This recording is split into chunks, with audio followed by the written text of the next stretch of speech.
Hello दोस्तों, स्वागत है आप सभी का आपके अपने यूट्यूब चैनल प्राइम प्रभाकर पे। दोस्तों, ये इकोनॉमी की वन शॉट वीडियो है और इसमें हम कंप्लीट इकोनॉमिक्स को कवर करेंगे। लगभग ये आपकी 1.5 से 2 घंटे के आसपास की क्लास रहेगी।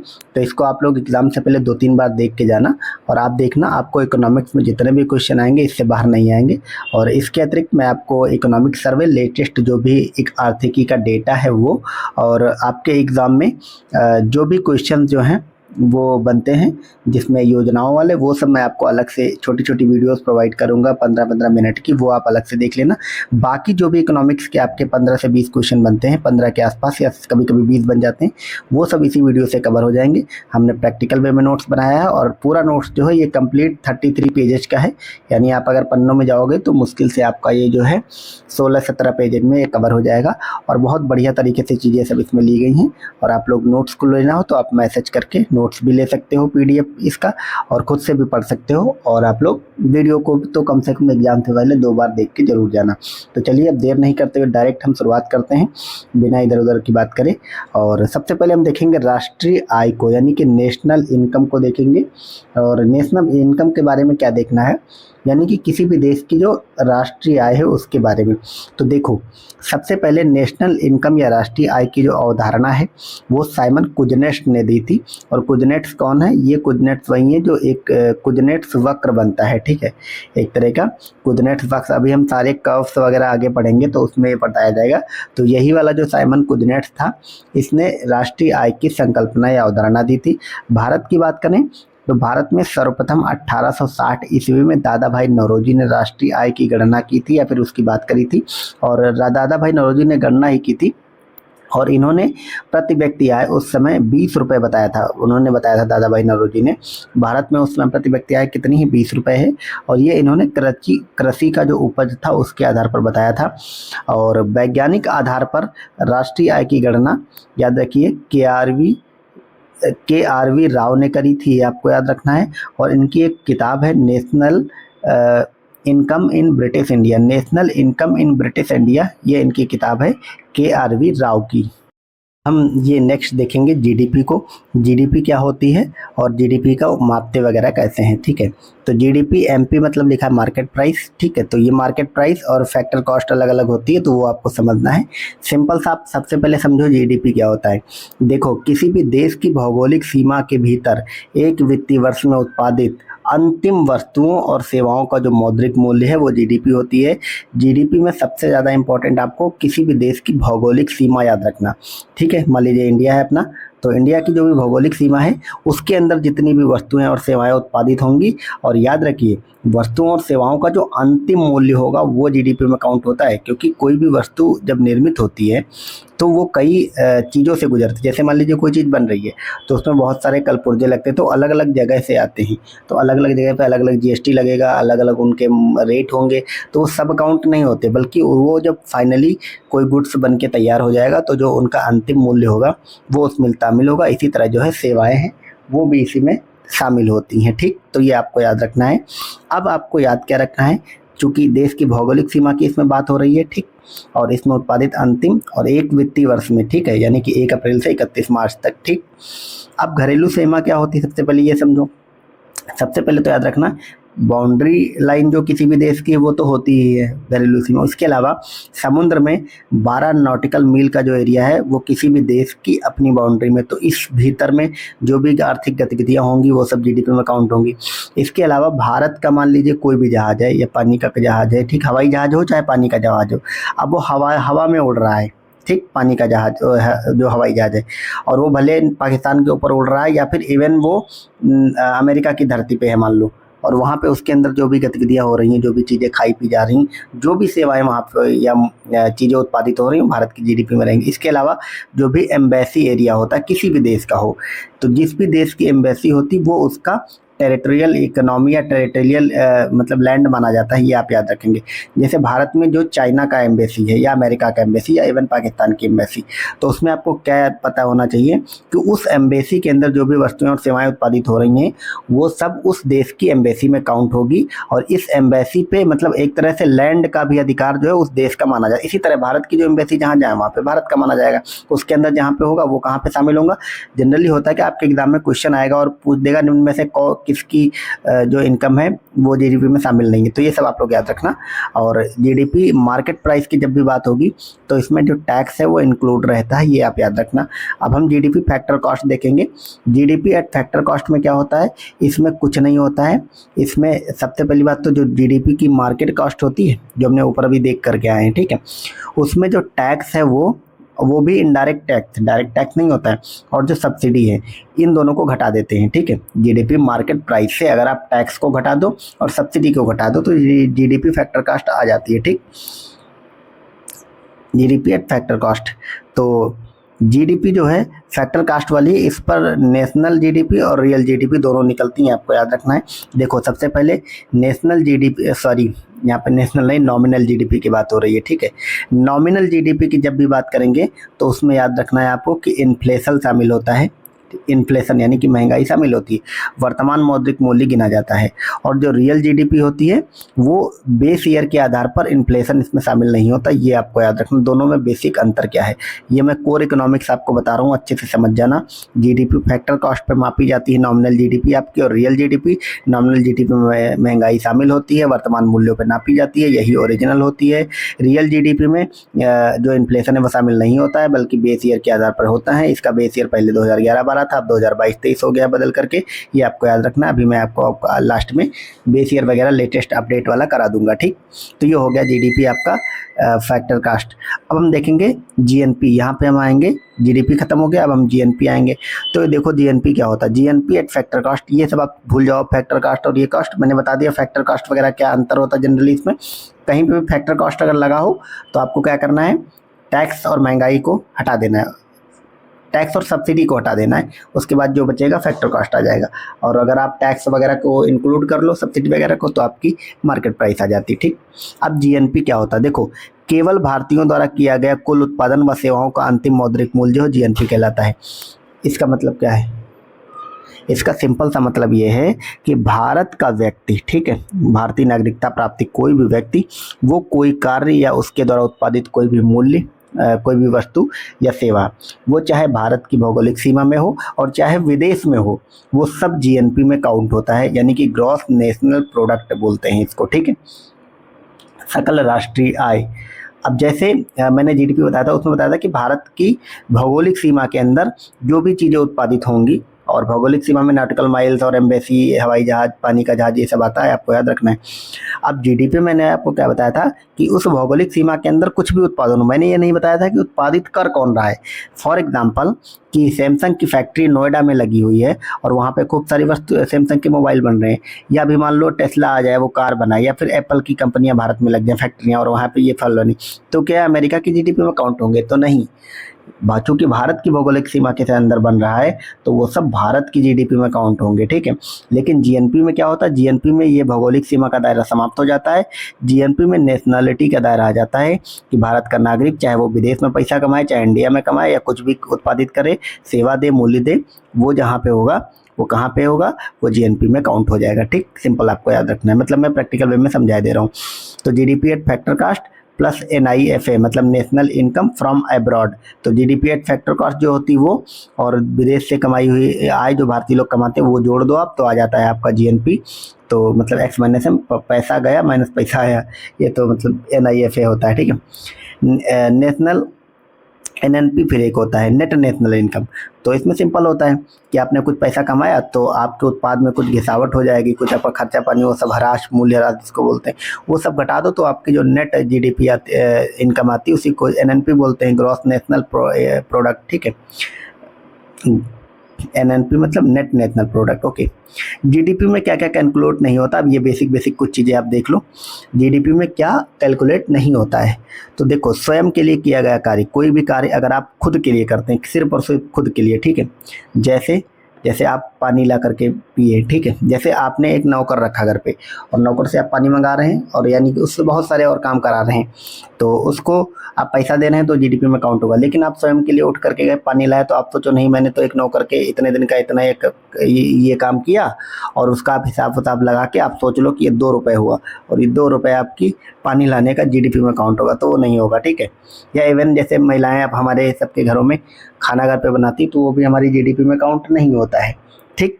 मतलब होना चाहिए वो नहीं होना चाहिए वो अलग विषय है, लेकिन काउंट नहीं होता है, ठीक। तो ये मतलब इसीलिए में आ जाता है कि स्वयं के लिए किया गया। इसके अलावा अफीम और चरस वगैरह जो इसका अवैध व्यापार वगैरह होता है वो सब जीडीपी में काउंट नहीं होता। गवर्नमेंट कभी कभी कुछ कुछ स्टेट में आपने देखा होगा बेरोजगारी भत्ता देती है, तो बेरोजगारी भत्ता जीडीपी में कैलकुलेट नहीं होता। कोविड जैसे आ गया था, तो कोविड के लिए कुछ हेल्प वगैरह जो बांटी जाती है गवर्नमेंट की तरफ से, जैसे जो राशन वगैरह बढ़ता है वो भी इसमें शामिल नहीं होता। विदेशों से आया दान और उपहार जो है वो भी इसमें शामिल नहीं होता है। वह उत्पाद जो अंतिम रूप से यूज नहीं होता है, जैसे होटल द्वारा खरीदी गई सब्जी, ठीक।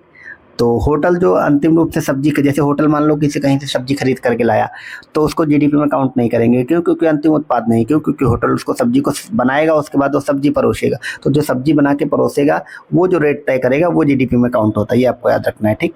तो ये कुछ बेसिक बातें हैं। अगर टब बनाएगा, ये यूपीएससी में जनरली इस तरह का पूछता है, तो इस तरह पूछ लेगा, आप याद रखना, ठीक। फिर आते हैं पर कैपिटा इनकम यानी कि नेशनल इनकम में। तो ये सिंपल होता है, नेशनल इनकम जो है देश किसी भी देश की राष्ट्रीय आय, और यहाँ पे नेशनल इनकम याद रखना एनएनपी से मापा जाता है, नेट नेशनल प्रोडक्ट मापते हैं, ठीक, फैक्टर कॉस्ट पे, जिसमें मूल्य ह्रास वगैरह घटा देते हैं, ठीक है, और महंगाई वगैरह सब शामिल कर लेते हैं। और उसको अगर आप आपकी देश की जनसंख्या से घटा देते हैं तो आपकी पर कैपिटा इनकम आ जाती है। फिर एक होती है पीडीआई, पर्सनल डिस्पोजेबल इनकम, यानी कि व्यक्तिगत प्रयोज्य आय। सिंपल सा मतलब यह है कि व्यक्ति का अधिकार इसी पर होता है, यानी कि आपका पर्सनल इनकम और उसमें से अगर आप टैक्स घटा दो तो ये बनता है पीडीआई। सिंपल सा मतलब याद रखना, ठीक है। जैसे आपने मान लीजिए 10 लाख रुपए कमाए और 10 लाख रुपए में से 2 लाख आपका टैक्स चला गया, तो आपकी इनकम में तो 10 लाख से हो रहा है, पर कैपिटा इनकम में आप 10 लाख पे आ गए, लेकिन आपके हाथ में तो 8 ही लाख आया, तो 8 लाख जो आप खर्च कर सकते हो, जिस पर आपका अधिकार है, वही होता है आपका व्यक्तिगत प्रयोज्य आय, यानी कि पर्सनल डिस्पोजल इनकम। फिर एक होती है पोटेंशियल जीडीपी। तो याद रखिए, फुल एम्प्लॉयमेंट, किसी भी देश में मान लीजिए जितना भी रोजगार कार्य करने के इच्छुक हैं और उनके मन में कार्य भी मिल रहा है, तो फुल एम्प्लॉयमेंट है और ऑल कैपिटल यूज हो रही है और उस देश की सभी जो पूंजी है यूज हो रही है, तो उसके बाद जो जीडीपी बनती है उसको पोटेंशियल जीडीपी। और सिंपल सा मतलब पोटेंशियल से आप समझ ही जाओगे, किसी भी देश की जीडीपी मतलब मैक्सिमम कितना जा सकती है, उसकी क्या क्षमता है, वही पोटेंशियल जीडीपी होगी, ठीक। तो ये हो गया आपकी जीडीपी। एक टर्म आता है ग्रीन जीडीपी का। तो जीडीपी का सिंपल सा मतलब होता है जो आपकी मेन जीडीपी है उसमें से अगर आप इन्वायरमेंटल कास्ट हटा दो, ठीक है, इन्वायरमेंटल कॉस्ट अगर आप हटा दोगे तो आपकी आएगी ग्रीन जीडीपी। फिर एक टर्म आपने देखा होगा आता है जीवीए, ग्रॉस वैल्यू एडिशन। इसका सिंपल सा मतलब होता है कि अगर आप आउटपुट से इनपुट घटा दोगे फिर जो बचेगा वो बचेगा आपका जीवीए, ग्रॉस वैल्यू एडिशन। मैं एग्जांपल से आपको समझाता हूँ। जैसे मान लीजिए 20 रुपए का ब्रेड है, ठीक, और 16 रुपये उसकी इनकम कॉस्ट आ रही है, तो 4 रुपये का वो प्रॉफिट हो रहा है। तो आप आउटपुट से इनपुट घटाओगे तो जो 4 रुपये हैं वही बीच के वो जीवीए हैं, ग्रॉस वैल्यू एडिशन है, ठीक। सिंपल सा आपको याद रखना है। तो जीवीए एट बेसिक प्राइस अगर देखना हो तो उसमें आपको जीवीए फैक्टर कॉस्ट से नेट प्रोडक्शन टैक्स घटा देना है, जीवीए मार्केट साइज से करना है, तो इसमें भी जीवीए, इसमें आपको जो बेसिक प्राइस है उससे आपको नेट प्रोडक्शन टैक्स जो है वो ऐड कर देना है, ठीक। ये आपको याद रखना है, ये इतना समझने की जरूरत नहीं, आप बस इतना याद रखो। और बेसिक जो मैंने टर्म समझाया वो समझो आप। और जीवीए की शुरुआत 2015-16 से हुई थी, बेस ईयर 2011-12 है। फिर एक टर्म होता है एनडीपी। एनडीपी मतलब नेट डोमेस्टिक प्रोडक्ट। तो इसमें जो जीडीपी हमारी होती है उससे अगर आप मूल्य ह्रास घटा दोगे तो आपकी एनडीपी आ जाती है, ठीक। तो ये हमारा हो गया, मतलब ये कुछ बेसिक कॉन्सेप्ट थे जीडीपी और राष्ट्रीय आय वगैरह से रिलेटेड, उसको हमने देख लिया। अब हम बजट, ये बजट मैं आपको वाला पढ़ाने नहीं जा रहा हूँ 2025-26, बजट से रिलेटेड कुछ बेसिक फैक्ट हैं जो कि मतलब स्टैटिक में पूछे जाते हैं, वो आप देखो बजट जो है वो एक लैटिन शब्द है। अब मैं इसको पढ़ दूंगा, बस आप लोग समझ लेना। बजट एक लैटिन शब्द है, लैटिन वर्ड मतलब एक है बुल्गा, उससे बजट बना है, ठीक। और बुल्गा का अर्थ होता है चमड़े का थैला। बजट जो है इसमें किसी भी देश की फिस्कल पॉलिसी यानी कि राजकीय पॉलिसी होती है। फिस्कल की स्पेलिंग गलत लिखी है, ठीक है, ये ऐसी होती है FISCAL, ये फिजिकल लिख गया है। राजकोषीय नीति जो है या फिस्कल पॉलिसी जो बजट की है वो इसमें होती है। फिस्कल पॉलिसी का मतलब होता है सरकार की आय व व्यय।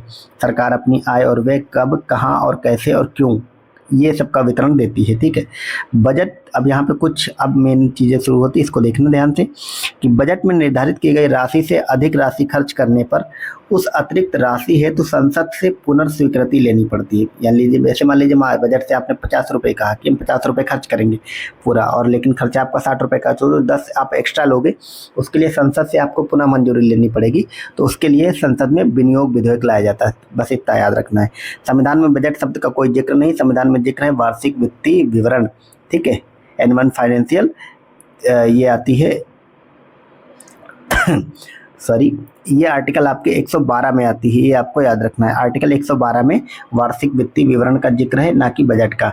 फिर भारत का जो पहला बजट है 1860 में जेम्स विल्सन ने पेश किया था। 1 अप्रैल से 31 मार्च तक वित्तीय वर्ष प्रारंभ होता है। 1867 से ये वित्तीय वर्ष चालू है। First budget of Republic India, तो पहला बजट वैसे पेश हुआ था 1860 में जेम्स विल्सन द्वारा, लेकिन भारत जब रिपब्लिक बन गया, आज़ाद हो गया, उसके बाद पहला बजट 28 फरवरी 1950 को पेश हुआ। पेश किसने किया? जॉन मेथाई ने।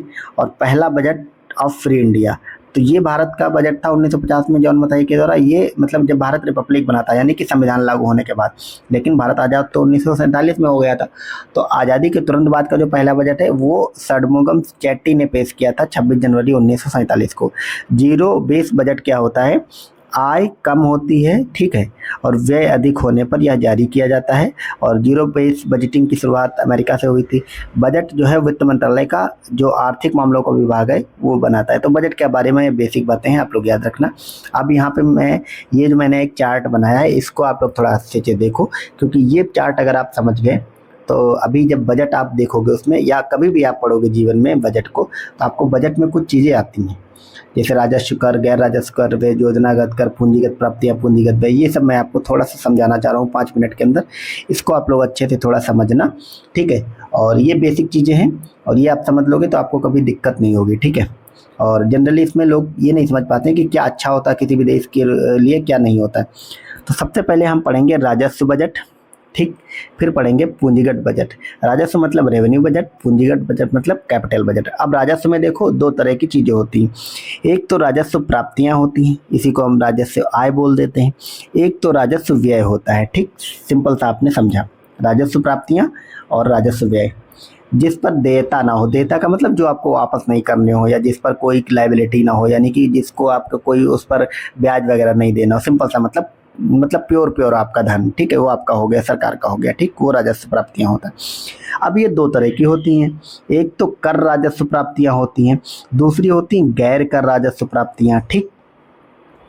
अब आप समझो, कर राजस्व जो प्राप्तियां हैं वो हैं टैक्सेज वाली, यानी कि आपने जो टैक्स लिया, चाहे जीएसटी वाला टैक्स हो, चाहे इनकम टैक्स हो, चाहे किसी अदर तरीके से जो गवर्नमेंट का टैक्स आता है, वो गवर्नमेंट की पूरी तरह से नेट इनकम होती है। तो वो एक तो राजस्व प्राप्तियां हैं, और उसमें भी टैक्सेज जो है वो कर राजस्व प्राप्तियां। एक होती गैर राजस्व प्राप्तियां, जिसमें आती है पीएसयू, इंटरेस्ट आदि, ठीक है। तो भारत सरकार की जैसे बहुत सारी सरकारी कंपनियां हैं जिसमें उसकी अपनी हिस्सेदारी है, या कभी कभी पूरी कंपनियां को स्वामित्व भारत सरकार का होता है।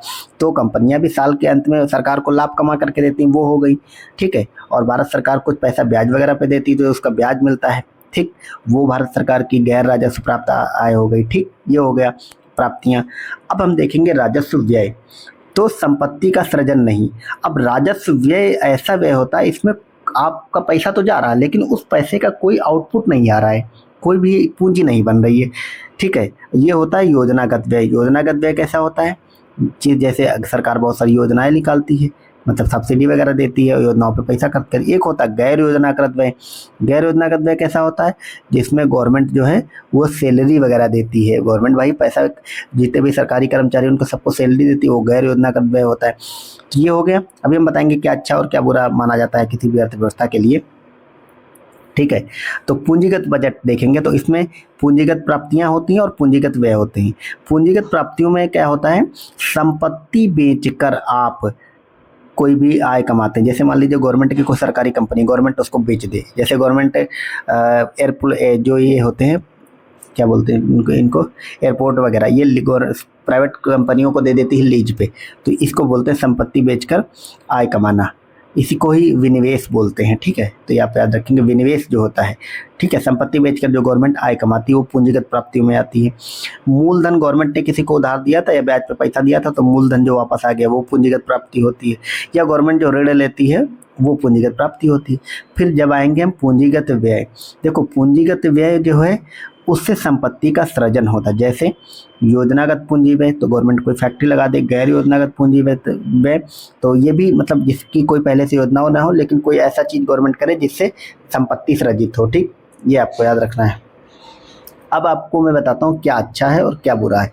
सबसे पहले यहाँ पे कुछ चीज़ें लिखी हैं, देखो राजस्व घाटा क्या होता है, फिस्कल डेफिसिट। तो जाहिर सी बात है व्यय से अगर आप आय को घटा दोगे तो घाटा निकल आएगा। पूंजीगत घाटे हमेशा अच्छे होते हैं, ये आपको याद रखना है। राजस्व घाटा हमेशा बुरा होता है। ठीक, ये आपको याद रखना है। पूंजीगत घाटे क्यों अच्छे होते हैं? क्योंकि पूंजीगत घाटे में हमेशा संपत्ति का सृजन होता है। राजस्व घाटे में आपने मतलब उधार ले लेकर सैलरी बांटी तो कहाँ से अच्छा होगा। ठीक, अब आप देखो मैंने यहाँ पे कुछ चीज़ें बनाई हैं, इसको इस चार्ट को आप समझ लो।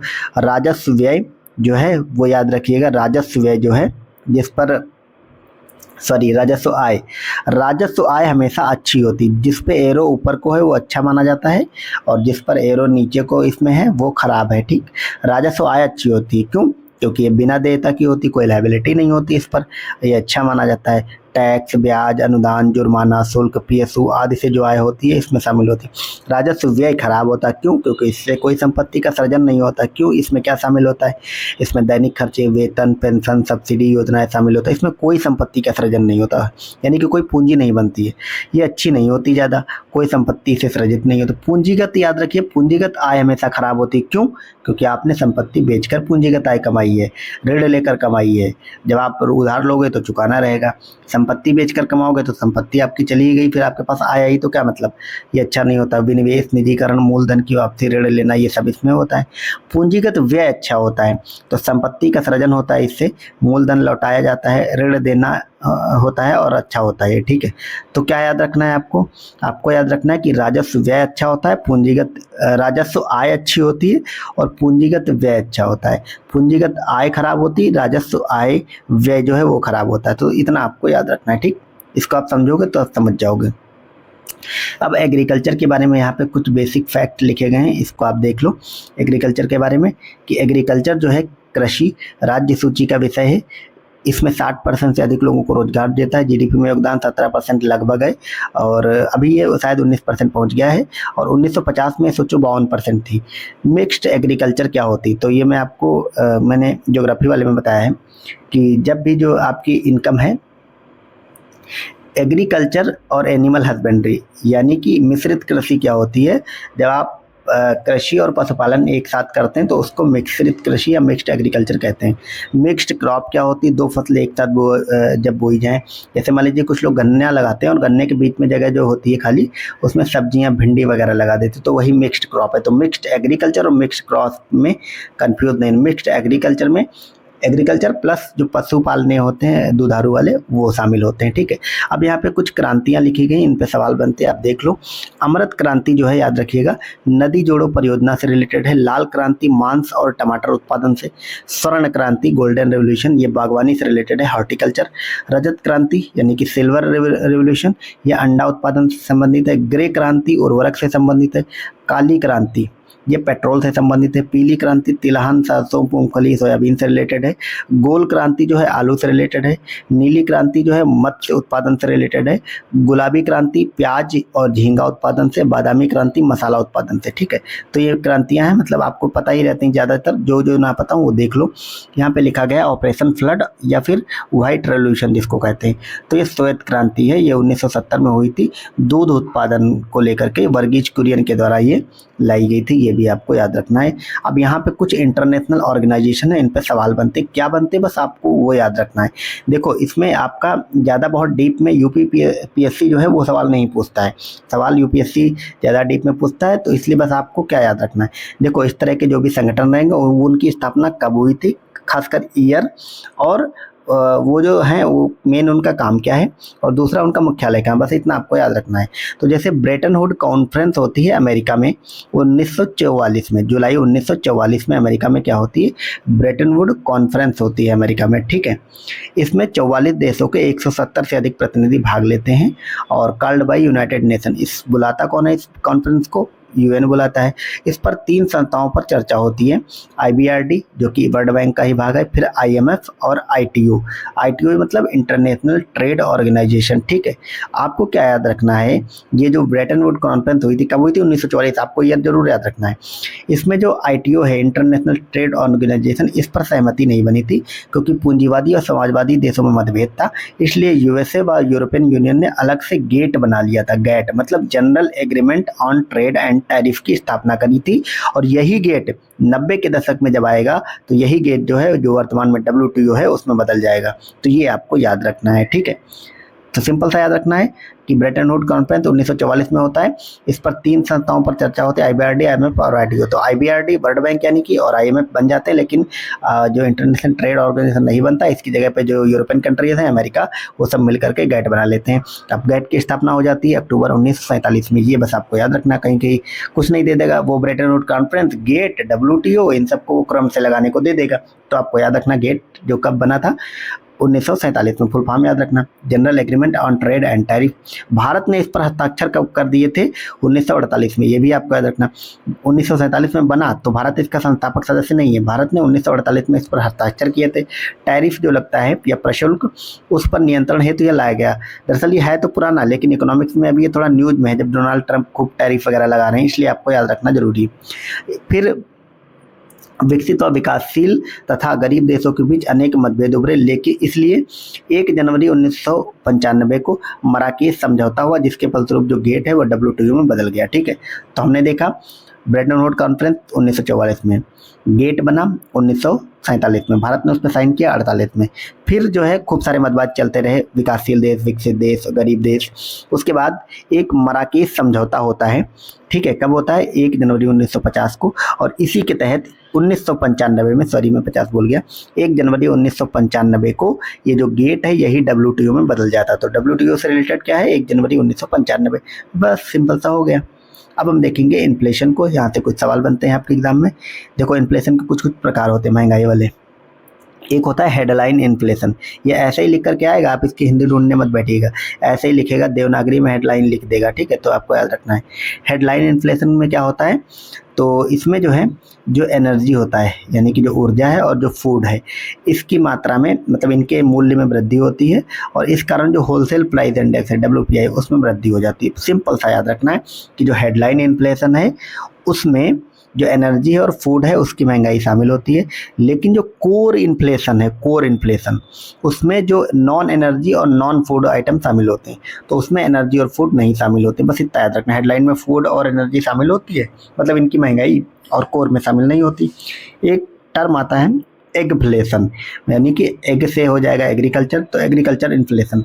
कृषि उत्पाद में दाम वृद्धि जब होती है तो इसको बोलते हैं एगफ्लेशन, ये 2009 में आया था। एक होता है बाईफ्लेशन, तो व्हेन इन्फ्लेशन जो है कभी बढ़ जाए कभी कम हो जाए, कम ज़्यादा जब होती रहे तो उसको बाईफ्लेशन कहते हैं। तो इन्फ्लेशन एंड डिफ्लेशन ये साथ साथ चलते हैं, ठीक है। एक होता है डिफ्लेशन, ठीक है, ये बाईफ्लेशन, एक होता है डिफ्लेशन। डिफ्लेशन का मतलब होता है निगेटिव इन्फ्लेशन, मतलब महंगाई कम होने के बजाय वो निगेटिव में चली जाती है, उसी को डिफ्लेशन बोलते हैं। जैसे ये है कि मान लीजिए वित्तीय वर्ष 2019 में 10 रुपये महंगाई थी, 20 में हो गई 12, 21 में हो गई 18, ठीक। और फिर 2022 में कितनी होगी, ये 18 से आ गई 15, तो ये महंगाई निगेटिव में चलेगी। आप 10 के मुकाबले देखोगे तो महंगा है, लेकिन पिछले वर्ष के मुकाबले ये कम हो गया, तो इसी को बोलते हैं डिफ्लेशन। सिंपल सा आपको याद रखना है, ठीक है। एक होती है आपकी क्रॉनिक इन्फ्लेशन, ये क्या होती है, कई सालों तक बहुत अधिक महंगाई बने रहना तथा महंगाई बढ़ते ही जाना, तो इसको क्रॉनिक इन्फ्लेशन कहते हैं, ठीक। मतलब क्रॉनिक मतलब एक तरह से क्रम ही बन गया, कभी ख़त्म ही नहीं हो रहा है। फिर एक होता है डिसइन्फ्लेशन, इसका सिंपल सा मतलब होता है विस्फीति, हिंदी में बोलते हैं। इसका मतलब है कि महंगाई तो बढ़े परंतु उसके बढ़ने की दर का कम हो, मतलब महंगाई बढ़े लेकिन महंगाई बढ़ने की दर कम हो जाए। जैसे मान लीजिए 20% से महंगाई दर बढ़ रही है, फिर ये बढ़ी 50% से बढ़ने लगी, उसके बाद फिर ये 12% पे आ गई। तो यानी कि महंगाई तो बढ़ी ही है लेकिन इनकी दर कम हो गई। तो ये होता है विस्फीति या डिसइंफ्लेशन, ठीक है। फिर एक होता है रिफ्लेशन यानी कि प्रत्ययस्फीति। मंदी से बाहर आने हेतु सरकार द्वारा जानबूझकर महंगाई बढ़ाई जाती है। तो कई बार सरकार क्या करती है, मंदी होती है मार्केट में, लोगों के पास पैसा नहीं होता तो सरकार जानबूझकर महंगाई बढ़ा देती है, मार्केट में पैसा फेंकती है, ठीक है। अलग अलग तरीके होते हैं, गवर्नमेंट आरबीआई वगैरह के थ्रू, सब्सिडी वगैरह के थ्रू, उसके थ्रू जो गवर्नमेंट है वो पैसा खूब ज़्यादा मार्केट में भेज देती है। तो मार्केट में पैसा डालकर डिमांड बढ़ाती है तो इससे महंगाई बढ़ती है। इसी को बोलते हैं रिफ्लेशन। आप लोग इंग्लिश वाले टर्म यूज करना, हिंदी में क्योंकि होता है कि वो कुछ भी दे देता है हर और बदल बदल के, तो इंग्लिश वाला याद रखना। फिर एक होता है हाइपर इन्फ्लेशन। हाइपर इन्फ्लेशन क्या है, वेरी हाई इन्फ्लेशन यानी कि जो बहुत ज़्यादा ही महंगाई बढ़ जाए, मतलब 200 से 300 400 500% हो जाए, ठीक। एक होता है स्टैगफ्लेशन, ये बहुत इंपॉर्टेंट है।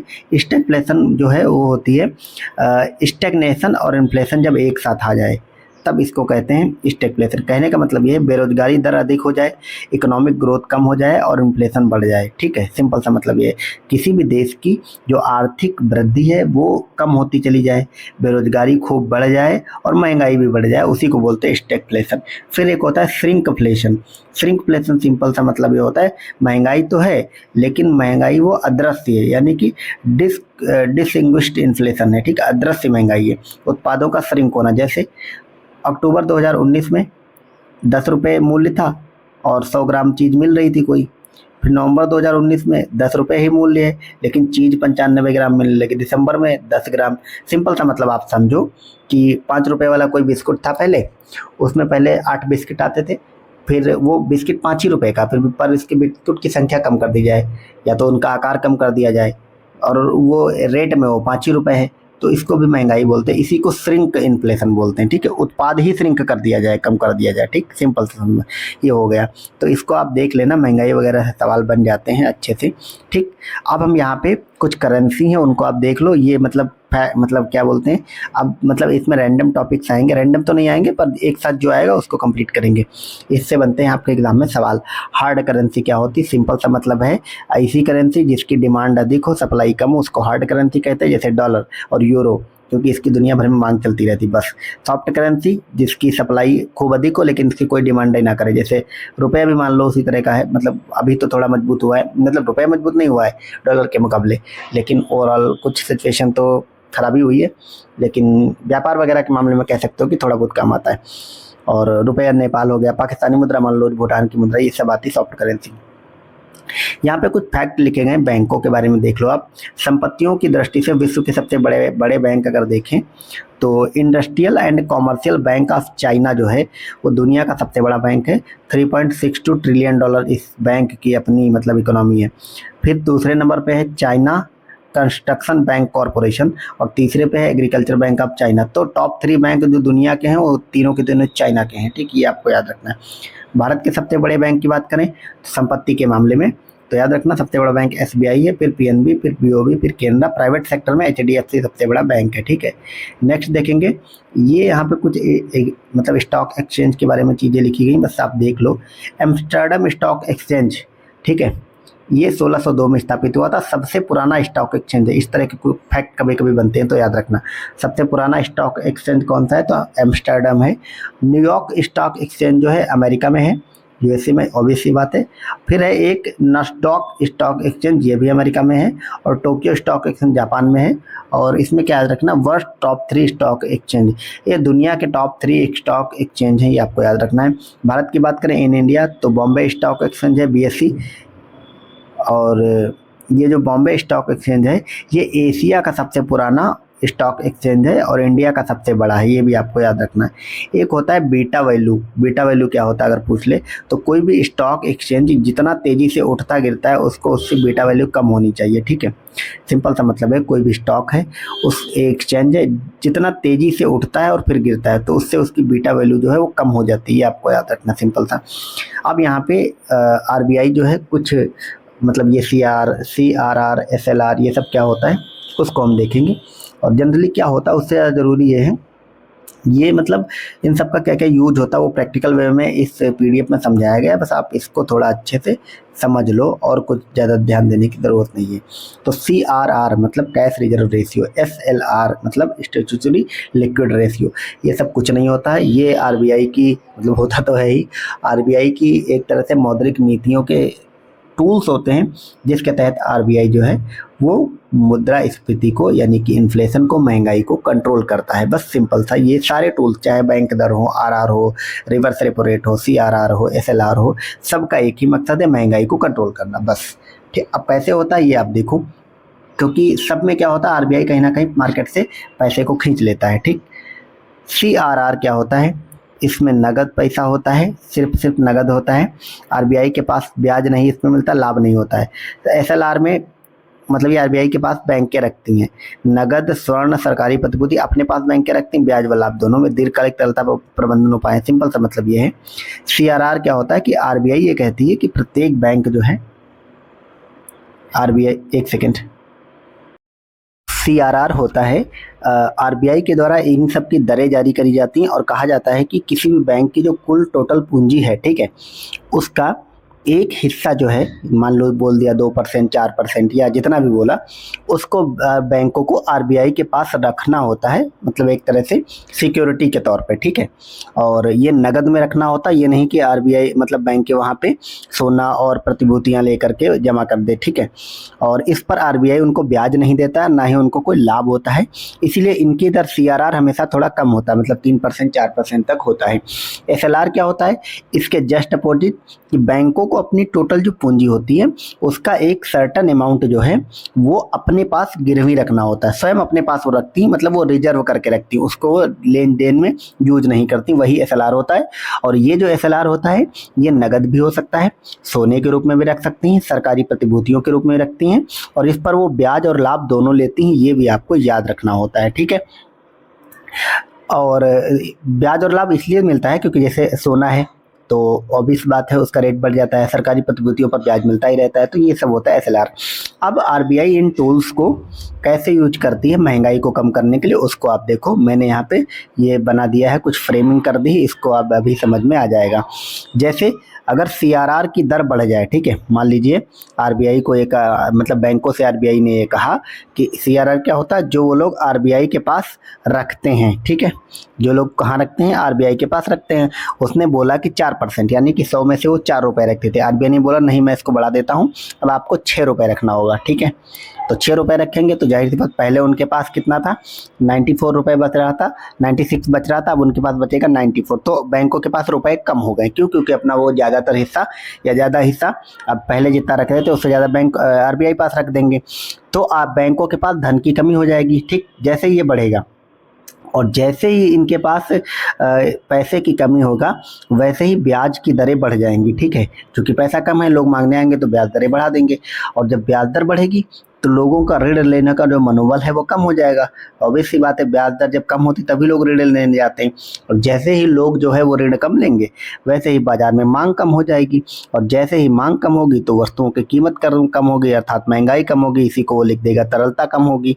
और सेम ऐसे ही वाइस वर्सा सीआरआर में हो, मतलब वाइस वर्सा सीआरआर का होता है कैसे, जैसे मान लो सीआरआर कम हो जाए, जब कम कर दिया जाए सीआरआर तो क्या होगा, तो बैंकों के पास चूंकि पहले वो 4 रुपये रख रहे थे, अब 2 ही रखना हो तो उनके पास 98 हो जाएगा, तो बैंकों के पास धन की अधिकता हो जाएगी, तो ब्याज दरें वो कम करेंगे। अब बैंक जाहिर सी बात पैसा ज़्यादा है तो अधिकता होगी, तो ब्याज दरें वो लोग कम करेंगे तो लोग खूब ऋण लेने भागेंगे, खूब सारा लोन लेंगे, तो बाजार में मांग क्रिएट होगी, तो फिर कीमत जो है फिर बढ़ जाएगी।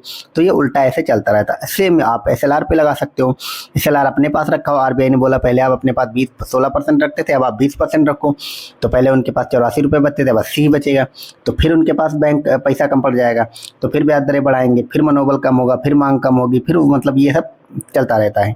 और ये सीआरआर में भी चलता है, एसएलआर में भी चलता है। तो जनरली क्वेश्चन अभी जो बनने लगे इस तरह से बनते हैं, आपसे पूछेगा सीआरआर जब जब जो कैश रिजर्व रेशियो है इसकी मात्रा बढ़ा दी जाएगी तो क्या असर पड़ेगा, तो इनमें से कोई भी स्टेटमेंट वो दे सकता है कि ब्याज दरें अधिक हो जाएंगी या बाजार में मांग कम होगी या उसको ज़्यादा वो लिख देगा, इस तरह के स्टेटमेंट बनाएगा। तो आपको समझ लेना है जो मैंने आपको बोला, समझ आप क्रिएट कर लो, वहाँ पे कुछ भी ऑप्शन रहेगा वहाँ से आप आंसर निकाल लोगे, ठीक है। अब इसी तरह आप बैंक दर या जो आरआर होती है, रेपो रेट होती है, उसमें भी यही सब लगता है, जैसे मैंने लिख दिया है। यदि CRR, SLR, RR, triple R को बढ़ाया जाए तो उसे हार्ड मॉनेटरी पॉलिसी कहते हैं। इसको अगर बढ़ा दिया जाए तो हार्ड मॉनेटरी पॉलिसी कहलाते हैं।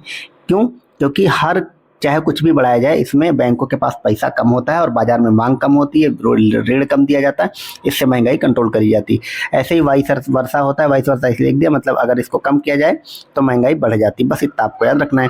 बैंक दर क्या होती है? आरबीआई द्वारा किसी बैंक को दिया गया उधार पर आरबीआई को जो प्राप्त होता है। तो बैंक दर अलग चीज़ है।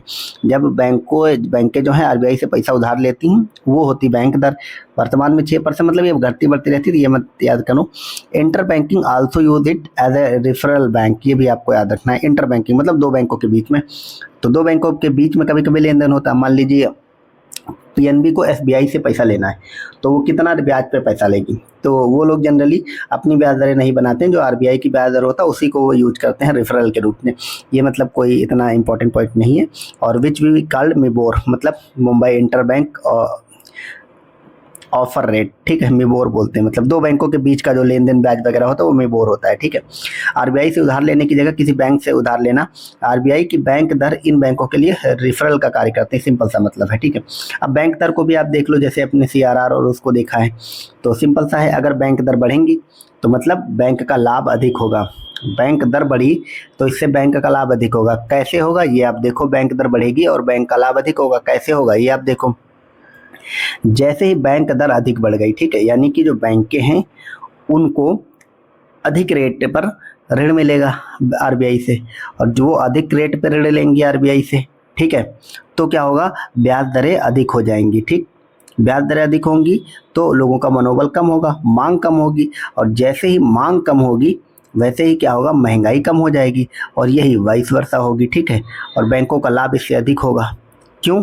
क्योंकि बैंकें एक निश्चित अमाउंट में बैंक में रखने जाएंगी, क्योंकि आरबीआई जो है रेट बढ़ा देगी जब, तो होता क्या है, ये लोग उधार लेते हैं, ये लोग उधार नहीं लेंगे बैंकों से, मतलब आरबीआई से ज़्यादा, क्योंकि रेट बढ़ गई है, और रेट नहीं बढ़ेंगे और जब उधार नहीं लेंगे तो बैंक का लाभ होगा, सिंपल सा मतलब है। इसी तरह एक होता है ओएमओ, ये सब मतलब समझाने वाली चीज़ें हैं, अभी हम रटने वाली भी बाद में आएंगी चीज़ें, जिसको वन लाइन फैक्ट के रूप में रटना है, मैं थोड़ा थोड़ा समझा दे रहा हूँ बस। ओएमओ क्या है? Open market operation. ये खुली बाजार की प्रक्रियाएं होती हैं। आरबीआई द्वारा सरकारी प्रतिभूतियां जो है खुली बाजार में बेची जाती हैं, ठीक है। आरबीआई द्वारा सरकारी प्रतिभूतियों को बेचकर धन का संग्रहण किया जाता है। सरकारी प्रतिभूतियां मतलब सिंपल सा एक तरह से सिक्योरिटीज होती, और चूंकि भारत सरकार बेच रही, आरबीआई बेच रही, तो ये पता है कि ये डिफॉल्ट नहीं होंगे, तो लोग खरीद भी लेते हैं, बस वही होता है। और उस पर जब वो 1 साल या 2 साल, मतलब जो भी उसकी टर्म एंड कंडीशन हो उसके लिए होती हैं, उसके बाद ब्याज सहित उन लोग को पैसा मिल जाता है। तो आरबीआई द्वारा सरकारी प्रतिभूतियों को बेचकर धन का संग्रहण करना, जिसे बैंक टेंडर भरकर खरीदती हैं, इसमें बैंकों को आरबीआई से एक सिक्योरिटी के साथ ब्याज भी मिलता है। तो ओएमओ भी अगर बढ़ेगा तो ब्याज दर बढ़ेंगी, मनोबल कम होगा, मांग कम होगी, महंगा, मतलब सब में ये प्रक्रिया सेम ही चलेगी। इसी तरह जो आपकी आरआर है, मतलब रेपो रेट है, अल्पकालिक ऋण ब्याज के लिए, तो याद रखिए बैंक दर जो होता है वो दीर्घकालिक ऋण लिया जाता है, और रेपो रेट जो है मतलब बहुत ही अल्पकाल के लिए जब बैंक के ऋण लेती हैं आरबीआई, तो उसके लिए रेपो रेट होती है। तो अल्पकालिक बैंकों की आवश्यकता के लिए सरकारी प्रतिभूतियों के एवज में बैंकों को जो उधार पैसा दिया जाता है उसी को आरआर कहते हैं, ठीक है। सिंपल सा मतलब है, ये आरबीआई है और इससे धन जा रहा है बैंकों को, ठीक है, और बैंकें दे रही हैं आरबीआई को ब्याज, और इसके साथ साथ ही अपनी जो एक्स्ट्रा सरकारी प्रतिभूतियाँ हैं वो सिक्योरिटी के तौर पर वो भी जमा करती हैं, यही आरआर होता है, सिंपल सा याद रखेंगे। तो इसमें भी वही चीज़ देखो बना हुआ है, आरआर बढ़ेगा तो बैंकों को महंगा ऋण मिलेगा, तो ब्याज दरें अधिक होंगी, मनोबल कम होगा, मांग कम होगी, कीमत कम होगी, महंगाई नियंत्रण हो जाएगा, वाइस वर्सा चलेगा। कितनी है छोड़ दो। लिक्विडिटी एडजस्ट फैसिलिटी एक होता है एलएएफ, मतलब जो आरआर और ट्रिपल आर और एमएसएफ, ठीक है, ये सब जब मिल जाएं तो इसी को बोलते हैं लिक्विडिटी एडजस्टमेंट फैसिलिटी। आपके एग्जाम की दृष्टि से इंपॉर्टेंट नहीं है, यूपीएससी के लिए थोड़ा इंपॉर्टेंट, छोड़ दो इसको। आप बस देखो आर मतलब रिवर्स रेपो रेट, इसमें भी वही चीज़ होता है। जब ये आर बढ़ेगी तो बैंकों के पास धन आरबीआई के पास रखेंगी, मतलब जैसे रिवर्स मतलब आरआर में क्या होता है कि शॉर्ट टर्म के लिए बैंकें आरबीआई से उधार लेती हैं, और आर क्या होता है, जब बैंकें जो है अपना एक्स्ट्रा पैसा आरबीआई के पास रखती तो आरबीआई उनको देता है ब्याज, ठीक है, ये वो वाला नहीं है SLR वाला और CRR जो मैंने शुरू में बताया, उसके अतिरिक्त जो रखती हैं बैंकों के पास, उस पे RBI ब्याज देता है। और जब RBI जो है इस RRR की रेट बढ़ा देगा तो ये बैंक के अपना पैसा लेकर के RBI के पास पहुंचेंगे, क्यों? क्योंकि उनकी ब्याज अधिक मिलेगा। तो जब ये अपना पैसा दे आएंगे RBI को तो बाजार में ये लोगों को लोन देंगी नहीं, तो बाजार में फिर पैसा कम हो जाएगा, फिर तरलता कम होगी, फिर लोगों को मतलब लोन कम मिलेगा, फिर महंगाई कम हो जाएगी। ये एकदम मतलब इस तरह से ये चलता रहता है, ठीक है। और बस इसमें कुछ नहीं देखना, समझने वाला था, आप लोग समझ गए होंगे, और नहीं समझे हैं तो वीडियो को फिर से देख लो, अच्छे से समझो मैं क्या समझाने का प्रयास कर रहा हूँ, क्योंकि ये चीज़ समझोगे नहीं तो वहाँ पे क्वेश्चन आएगा तो कंफ्यूज कर जाओ। अब यहाँ पे मैंने कुछ पिक्स लगा दी हैं अपने PDF में, ज़्यादा नहीं है, ये बस 1-2 पेजेज में लगी हैं, क्योंकि ये इंपॉर्टेंट है इसलिए मुझे लगानी पड़ी, क्योंकि ये इसलिए लगाई मैंने।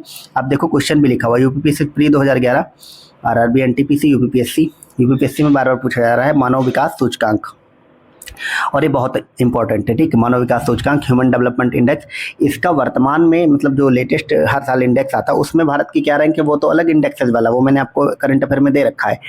लेकिन इसका जो है इसका स्टैटिक पोर्शन आपके एग्जाम में सवाल बनता है। तो सबसे पहले याद रखना, मानव विकास सूचकांक या ह्यूमन डेवलपमेंट इंडेक्स या HDI जो है, इसका प्रतिपादन 1990 में हुआ था। इसको किया था पाकिस्तानी अर्थशास्त्री महबूबुल हक ने, याद रखना, इसके लिए इनको नोबेल भी मिला था। और संयुक्त राष्ट्र विकास कार्यक्रम UNDP द्वारा पहला मानव विकास सूचकांक 1990 में ही जारी किया गया था। मानव विकास सूचकांक या HDI संयुक्त राष्ट्र विकास कार्यक्रम UNDP द्वारा प्रकाशित मानव विकास रिपोर्ट HDR का ही भाग होता है। मानव विकास सूचकांक का अधिकतम मान 1 और न्यूनतम मान 0 होता है, और 1 उच्चतम मानव विकास को और 0 न्यूनतम मानव विकास को दिखाता। तो ये लाइन भी याद रखना, 0 से 1 तक इसमें रैंकिंग दी जाती है। अगर 1 है तो समझ लो आपके वहाँ बहुत अच्छा ह्यूमन डेवलपमेंट है, 0 है तो सबसे खराब है, ठीक। अब इसमें संकेतक याद रखना, यहाँ से क्वेश्चन बनता है। तो इसमें 3 बड़े मतलब आयाम होते हैं और उसके संकेतक अलग अलग होते हैं। दीर्घ जीवन एवं स्वस्थ जीवन, दीर्घ एवं स्वस्थ जीवन ये आयाम है। इसमें क्या की जाती है, इसमें जन्म के समय जीवन प्रत्याशा किसी देश की कितनी वो देखी जाती है, और जीवन प्रत्याशा सूचकांक आता है। फिर एक ज्ञान यानी शिक्षा लिया जाता है, तो स्कूल के अवधि की अनुमानित वर्ष, ठीक है, और स्कूल अवधि, ठीक है। तो स्कूल की अवधि की अनुमानित वर्ष कितने, यानी कितने वर्ष तक कोई स्कूल में रहता है, और स्कूल की अवधि कितने लंबी रहती, वो भी आपको याद रखना। शिक्षा सूचकांक, उचित जीवन स्तर, तो 3 चीज़ें इसमें आ गई। तो प्रति व्यक्ति आय इसमें मापी जाती है, ठीक है। तो प्रति व्यक्ति आय स्कूलों में मतलब अवधि और उसका नामांकन और जीवन प्रत्याशा, ये 3 चीज़ इसके आयाम है, संकेतक हैं जो कि मापे जाते हैं, याद रखना है। तो इतना इसका मतलब क्या बोलते हैं उसको, स्टैटिक वाला पोर्शन है, याद रखना। अर्थव्यवस्था में कुछ 8 कोर इंडस्ट्री हैं, उसको आप लोग याद रखना, ठीक है। अर्थव्यवस्था में कोर इंडस्ट्री उनको कहते हैं कि ये वो इंडस्ट्री होती हैं जिन पर अन्य इंडस्ट्रियां निर्भर करती है। अगर ये चीज़ें ना रहें तो बाकी इंडस्ट्रियां सर्वाइव ही नहीं कर पाएंगी, ठीक, सिंपल से। इसमें 8 जो चीज़ हैं मतलब क्षेत्र हैं उसको बस आपको याद रखना है। सीमेंट, कोयला, कच्चा तेल, विद्युत, उर्वरक, प्राकृतिक गैस, पेट्रोलियम रिफाइनरी और स्टील, इनको आप लोग बस रट लो। आपके एग्जाम में क्वेश्चन आएगा तो सिंपल सा आएगा, पूछेगा निम्न में से कौन सा 8 कोर इंडस्ट्रीज में शामिल नहीं है। सिंपल सा आपको इतना याद रखना है। जो औद्योगिक उत्पादन सूचकांक आता है उसमें इन 8 उद्योगों का संयुक्त भारांश जो है, याद रखना, वो 40% होता है, 40.27%। बाकी अगर आपको देखना हो तो आप देख लो। सीमेंट का इसमें अगर सबसे ज़्यादा भारांश देखना हो तो ये रहता है पेट्रोलियम एवं रिफाइनरी उत्पादों का 28%, और उसके बाद रहता है आपका विद्युत का, फिर रहता है स्टील का। बाकी आप देख लो, बस आपको ये ज़्यादा याद रखना कि इसमें क्या क्या शामिल है। तो बस इतना आपको इसमें याद रखना है।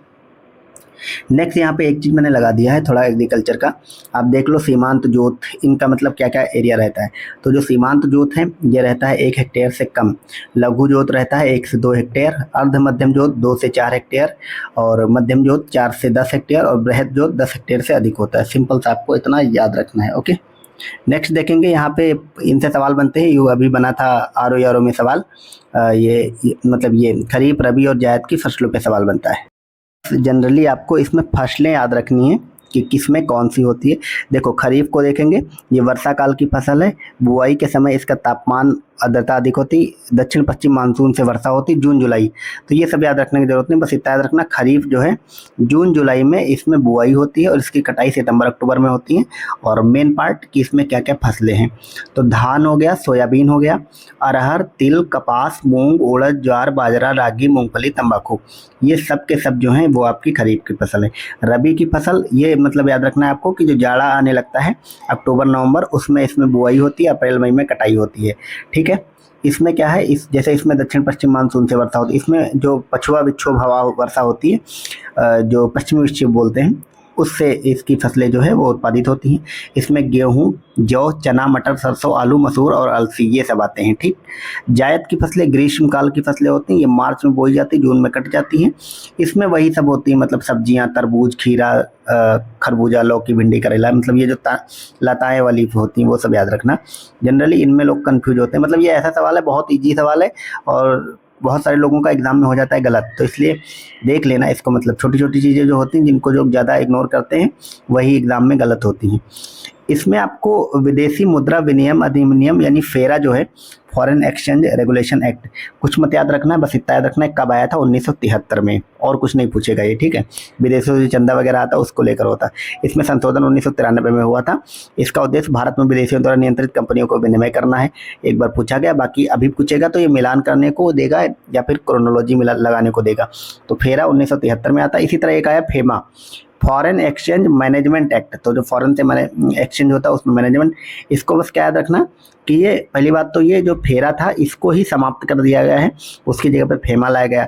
ये 1998 में फेरा को समाप्त किया गया, उसकी जगह पे लाया गया और इसको लागू किया गया 1 जून 2000 से। तो ये 1973 में था, ये 2000 में आया। ठीक, फेमा का उद्देश्य विदेशी मुद्रा से संबंधित कानून को आसान बनाना, जिससे विदेशी व्यापार, निवेश और भुगतान को सुविधाजनक बनाया जा सके। बेसिक बातें याद रखना।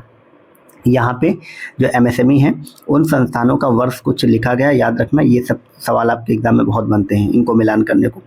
तो कुटीर उद्योग बोर्ड 1948 में बना। अखिल भारतीय हथकरघा बोर्ड जो है 1952 में बना। राष्ट्रीय लघु उद्योग निगम लिमिटेड 55 में बना। खादी एवं ग्रामोद्योग आयोग 1956 में बना। दीनदयाल हथकरघा प्रोत्साहन योजना 2000 में और केंद्रीय रेशम बोर्ड 1948 में। तो ये मतलब यहाँ तक क्रोनोलॉजी लगी हुई है, बाकी ये बाद में आ गया है। ठीक है, इसको ऊपर ले जाओ आप। तो ये मतलब थोड़ा देख लेना, ऐसा नहीं कि रटने बैठो, लेकिन थोड़ा क्रोनोलॉजी को आप 1-2 बार देखना तो अच्छे से याद हो जाएगा। फिर प्रमुख औद्योगिक वित्त संस्थान, उनका वर्ष लिखा है। जैसे भारतीय औद्योगिक वित्त निगम, ये 1948 में बना। IFCI, भारतीय औद्योगिक साख निवेश निगम लिमिटेड, ये ICICI है। ठीक है, ये जो है 1955 में बना। भारतीय औद्योगिक विकास बैंक IDBI जिसको बोलते हैं 1964 में। आप मतलब हिंदी वाला मत याद रखो, ऐसे याद रखो ये सब कि IFCI 48 में, ICICI बैंक 1955 में, IDBI 64 में, UTI भारतीय इकाई जो प्रन्यास है 64 में, IIBI 1971 में, आयात निर्यात एग्जिम बैंक 82 में बना। ठीक है, NHB जो नेशनल हाउसिंग मतलब बैंक है, राष्ट्रीय आवास बैंक, ये 88 में बना। ठीक है, और जो भारतीय लघु उद्योग विकास बैंक जो SIDBI है, ये 1990 में बनता। SIDBI का मुख्यालय पूछता है बार बार क्योंकि ये लखनऊ में है। ठीक है, अब यहाँ पे कुछ ये प्रकार का मुद्राएं दी गई, उसको देख लो आप। प्लास्टिक मनी क्या होता है? बैंक तथा अन्य वित्तीय संस्थाओं द्वारा जारी जो डेबिट कार्ड है, क्रेडिट कार्ड है, इन्हीं को प्लास्टिक मनी कहते हैं। मतलब सिंपल सा है, जो आपको ये डेबिट कार्ड, क्रेडिट कार्ड और ये ATM वगैरह होते हैं, इसी को प्लास्टिक मनी बोला जाता है। काला धन, ब्लैक मनी क्या होता है? अवैध रूप से प्राप्त किया गया धन जिस पर कर नहीं अदा किया जाता, ना ही ऐसे धन की जानकारी सरकार के पास होती है। ये सब देखो लोअर पीसीएस में पूछा गया है। ठीक है, तो काला धन के बारे में सिंपल याद रखना है कि देखो धन कोई भी हो, आप कहीं से भी कमाओ, बस उस पर टैक्स दो और गवर्नमेंट को उसकी जानकारी रहे तो काला धन नहीं होता है। राइट। एक मुद्रा को लेकर ग्रेशम का नियम है और ये बहुत इंपॉर्टेंट है, इसको याद रखना, पूछा जा सकता है। नियम लिख देगा और पूछेगा ये निम्न में से किसका है, ऐसे क्वेश्चन बनता है। ठीक है, तो ग्रेशम ने कहा था कि यदि एक साथ बाजार में एक खराब मुद्रा और एक अच्छी मुद्रा दोनों प्रचलन में हो तो खराब मुद्रा अच्छी मुद्रा को प्रचलन से बाहर कर देती है। इसको ही ग्रेशम का नियम कहते हैं। अभी मैं आपको समझाऊंगा नहीं प्रॉपर इकोनॉमिक्स के हिसाब से कि ये क्यों कैसे क्या होता है, अभी आप बस इसको रट लो, रटने की भी ज़रूरत नहीं, आपको याद हो गया होगा कि एक साथ बाजार में जब अच्छी और ख़राब दोनों चीज़ें हों तो खराब मुद्रा अच्छी मुद्रा को बाहर कर देती, बस इतना याद रखना है। फिर यहाँ पे कुछ है कि भारत में जो मुद्रा प्रणाली है वो दार्शनिक मुद्रा प्रणाली है। इसकी शुरुआत कब हुई? 1937। ये सन जरूर याद रखना, ईयर। देखो यूपीपीएससी मेंस में 2005 और 10 में पूछा है। मुद्रा की दशमलव प्रणाली के साथ नया पैसा वर्ष 1964 में आया। हॉट मनी क्या होता है? इसको इंग्लिश में मत याद रखना, गर्म मुद्रा, हॉट करेंसी। तो हॉट करेंसी मतलब ऐसी करेंसी जिसकी डिमांड खूब ज़्यादा होती है दुनिया भर में। और डिमांड किसकी होती? जिसकी यूजेबिलिटी होती है, जैसे डॉलर। तो जिसमें पलायन की प्रवृत्ति होती है, सिंपल मतलब जो बहुत इधर उधर डिमांड बढ़ती रहती है, जैसे डॉलर, वो हॉट करेंसी। कठोर या हार्ड करेंसी क्या होती है? ऐसी मुद्रा जिसकी मांग आपूर्ति की तुलना में अधिक हो। तो मांग जो है आपूर्ति की तुलना में अधिक हो, उसको कठोर हार्ड करेंसी कहते हैं। इसमें भी आप डॉलर रख सकते हो, ठीक है। एक होती है सॉफ्ट करेंसी, सिंपल सा मतलब है जिसकी आपूर्ति तो बहुत है लेकिन कोई मांग ही नहीं रहा, कोई पूछ ही नहीं रहा, जैसे भूटान, नेपाल, इन सब की मुद्रा, वेनेजुएला की मुद्रा, ठीक है, वो होती है सॉफ्ट करेंसी। मैं आपको प्रैक्टिकल वे में समझा दे रहा हूँ। एक होती है चीप करेंसी, ऐसी मुद्रा जो कम ब्याज दर पर और आसान शर्तों पर उपलब्ध है। चीप करेंसी नाम से उपलब्ध है, मतलब वो ले ले हाथों में पैसा फिर रहे कि ले लो ले लो ले लो, बहुत कम ब्याज पे, लेकिन कोई ले नहीं रहा, वो होती है। महंगी मुद्रा डियर करेंसी बोलते हैं इसको। अब देखो हिंदी में क्या लिखा है, महंगी, और इंग्लिश में डियर करेंसी। तो इंग्लिश वाला वर्जन याद रखना, हिंदी वाला वो बदलता रहता है। तो ऐसी मुद्रा जो अधिक ब्याज दर और कठोर शर्तों पर उपलब्ध हो उसको ही डियर करेंसी कहते हैं, ठीक है। तो जो भी डियर होता है वो थोड़ा महंगा होता ही है, ऐसे आप समझ लो। अब ये हो गए हमारे सब करेंसी वरेंसी। अब हम देखेंगे यहाँ पे ये क्वेश्चन बनते हैं प्रैक्टिकल वाले। आप देखो कि जो मुद्रास्फीति है, महंगाई है, उस पर विभिन्न वर्गों पर क्या प्रभाव पड़ता है, ठीक है। तो सबसे पहले आपको याद रखना है जो उत्पादक वर्ग है, मान लीजिए महंगाई बढ़ गई तो इससे किसको लाभ होगा और किससे हानि होगा। आप चाहो तो इसका स्क्रीनशॉट ले लो, इसको एग्जाम से पहले एक दो बार देख लेना, क्योंकि वहाँ पे इससे सवाल बनता है। तो जो उत्पादक वर्ग है, ठीक है, जो भी कुछ प्रोड्यूस कर रहा है, महंगाई का हमेशा उसको लाभ होता है। क्यों लाभ होता है?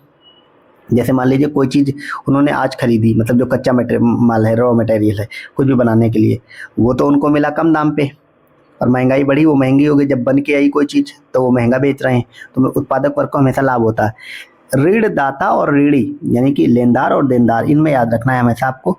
जो ऋण देता है उसको हमेशा हानि होती महंगाई की, क्योंकि जब उसने दिया था तो मुद्रा का रेट कम था, महंगाई बढ़ गई तो मुद्रा का रेट अपने आप कम हो गया, मतलब जो करेंसी की वैल्यू थी वो डाउन होती महंगाई बढ़ने पे। तो जाहिर सी बात है जो ऋण देगा उसको नुकसान हो जाएगा, और ऋण लेने वाले को हमेशा फायदा होता है महंगाई का, क्योंकि उसने लिया था तो मुद्रा का मूल्य अधिक था, उसको चुकाना उतना ही है, तो जाहिर सी बात है उसको लाभ होगा। निश्चित आय वर्ग जिनकी मतलब फिक्स आय होती है उनको हानि होती है। अनिश्चित आय वर्ग वाले को लाभ हो जाता है, क्योंकि उसको महंगाई बढ़ने से ऑब्वियसली उनको लाभ होगा। और श्रमिक वर्ग जो है उसको हानि होती है। आयात में वृद्धि होती है। आपने देखा होगा कि चाइना जैसे देश, अभी तो नहीं लेकिन पहले वो अपनी मुद्रा का बहुत बार बार अवमूल्यन करते थे निर्यात बढ़ाने के लिए, ठीक है। तो आयात जो है उसमें वृद्धि होती है, निर्यात में कमी हो जाती है, ठीक। और बचत में कमी होती है, ये भी आपको है। महंगाई में ऑब्वियस सी बात है बचत कहाँ होगी, महंगाई बढ़ेगी तो। अब यहाँ पे बेरोजगारी पे सवाल आता है, और बेरोजगारी के बारे में मैंने कितने प्रकार की बेरोजगारी होती है, कैसा क्या होता है, वो सब मैंने यहाँ पे लगा के रखा है, आप थोड़ा देखो ध्यान से। एक होती बेरोजगारी के प्रकारों पे सवाल आता है। एक होती है अनैच्छिक बेरोजगारी। तो सिंपल सा है कि जब लोग काम करना चाहते हैं लेकिन श्रम आपूर्ति अधिक होने के कारण नौकरी नहीं मिलती है। तो जैसे आप काम करना चाहो और काम करने वाले लोग बहुत हों, इस कारण नौकरी नहीं मिलती, उसी को अनैच्छिक बेरोजगारी कहते हैं, इनवॉलंटरी एम्प्लॉयमेंट। जैसे शहरों में नए स्नातकों को कई आवेदन होने के बावजूद, तो शहरों में मान लीजिए कोई एक वैकेंसी निकली और उस पर इतने ज़्यादा आवेदन आ गए स्नातकों को, और स्नातक ही भर्ती होने थे, तो जाहिर सी बात अगर वैकेंसी एक है तो एक को मिलेगी, बाकी को नहीं मिलेगी, तो अनैच्छिक बेरोजगारी होती है। एक होती है ऐच्छिक बेरोजगारी। तो लोग नौकरी उपलब्ध होने के बावजूद काम नहीं करते। रीज़न क्या है? अक्सर कम वेतन या काम की गुणवत्ता खराब होने के कारण नहीं करते हैं। जैसे इंजीनियरिंग का कम वेतन वाली नौकरियों को तो बहुत सारे लोग बीटेक कर लेते हैं, इंजीनियर हो जाते हैं, लेकिन उनको काम मिलता है 15,000 रुपये का, तो फिर वो नहीं जाते हैं, सोचते हैं इतना पढ़ाई किया है और क्यों ही काम ज्वाइन करना। तो ये, और फिर वो कुछ समय तक बेरोजगार रहते हैं, वो ना 15,000 कमा रहे होते हैं, तो इसको कहते हैं ऐच्छिक बेरोजगारी। आप मतलब प्रैक्टिकल वे में समझो इकोनॉमिक्स। एक होती है संरचनात्मक बेरोजगारी, यानी कि स्ट्रक्चरल एम्प्लॉयमेंट। ये कुछ नहीं होती है, कौशल और नौकरी की आवश्यकताओं में असमानता के कारण होने वाली बेरोजगारी। स्वचालन के लिए फैक्ट्री मजदूरों का बेरोजगार होना, सिंपल सा मतलब ये है कि जैसे एआई वगैरह आ गया, ठीक है, एआई ने बहुत सारे मजदूरों को रिप्लेस कर दिया, तो वो उस कारण जो बेरोजगारी हुई वही होती है संरचनात्मक बेरोजगारी, ठीक है। इसी को अलग अलग तरीके से लिख के देगा। फिर एक होती है मौसमी बेरोजगारी। तो मौसमी मांग वाले उद्योगों में अस्थायी बेरोजगारी रहती है। जैसे पर्यटन सीजन में गाइड के बाद बेरोजगार है, तो जो गाइड होते हैं पर्यटन टूरिस्ट प्लेस पे, तो पर्यटन का एक सीजन होता है, या जैसे जो पहाड़ वाले एरिया है तो जब बाढ़ वगैरह आ जाती है या लैंडस्लाइड होने रहती तो लोग नहीं जाते हैं, तो जो गाइड लोग हैं बेरोजगार हो जाते हैं।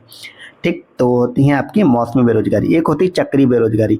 तो आर्थिक मंदी के समय छटनी और सुधार के समय पुनः भर्ती, उसको कहते हैं चक्री। मंदी में खुदरा क्षेत्र में कर्मचारियों की छटनी हो जाती। चक्री का मतलब ये है कि जब मंदी आई तो उन लोग को निकाल दिया जाता, तो बाजार में जैसे तेजी आई तो फिर से रख लिया जाता, इसको कहते हैं चक्री बेरोजगारी। एक होती है छिपी हुई बेरोजगारी, ठीक है, डिसगाइज्ड अनएम्प्लॉयमेंट। और ये जो है ये जनरली एग्रीकल्चर में होती है, क्योंकि मान लीजिए किसी के पास 1 हेक्टेयर ज़मीन है और उसमें 5 लोग मैक्सिमम रह सकते हैं, लेकिन एक परिवार में 18 लोग हैं और 18 के 18 लोग भी उसी कृषि में लगे हुए हैं, जबकि ज़रूरत मात्र 5 लोगों की। तो बाकी के जो 13 लोग हैं वो कहीं ना कहीं बेरोजगार ही कहे जाएंगे, लेकिन वो छिपी हुई बेरोजगारी, पता नहीं चलता है, ठीक है। एक होता है घर्षणात्मक बेरोजगारी। ये सिंपल सा कुछ नहीं होता, जब आप एक नौकरी स्विच करके दूसरी नौकरी में जाते हैं और उसके बीच में जो अंतराल में आप कुछ समय तक नई नौकरी मिलने तक जो बेरोजगार रहते हैं उसी को बोलते हैं घर्षणात्मक बेरोजगारी, ठीक है, फ्रिक्शनल अनएम्प्लॉयमेंट। यहाँ पे भुगतान संतुलन के बारे में कुछ लिखा गया। देखो, भुगतान संतुलन जो है वो 2 तरह का होता है, चालू खाता, पूंजी खाता। आपको बस इसमें क्या याद रखना है कि क्या किस में आता है। ये दृश्य होता है, अदृश्य होता है। अदृश्य में आता है सेवा और आय और हस्तांतरण। आय में लाभ, ब्याज, लाभांश, प्रेषण, उपहार, दान। अब आपको क्या पूछ लेगा, वो पूछ लेगा कि उपहार और दान मतलब भुगतान संतुलन में किस में आते हैं, तो ये सब आते हैं अदृश्य में। और अदृश्य क्या है, एक प्रकार का चालू खाता है, ठीक, ये याद रखना है। पूंजी खाते में विदेशी निवेश आता है, ऋण आता है, वाणिज्यिक ऋण, अल्पकालिक ऋण, विदेशी ऋण, जो विदेशी पोर्टफोलियो निवेश होता है, एफपीआई, एफडीआई, ये सब आता है पूंजी खाते में, ठीक। सिंपल सा है, आपको याद रखना है और ज़्यादा इसमें मतलब कुछ भी समझना नहीं है। यहाँ पे कुछ कंपनियाँ दी गई, इन पर सवाल पूछा जाता है इनकी स्थापना से, और ये जो इनकी स्थापना कब हुई और इनका मुख्यालय कहाँ है। नेक्स्ट है ये कंपनियां हैं महारत्न, और कितनी महारत्न है, 12 हैं। और इनका आप मुख्यालय देखो, स्थापना कब हुई।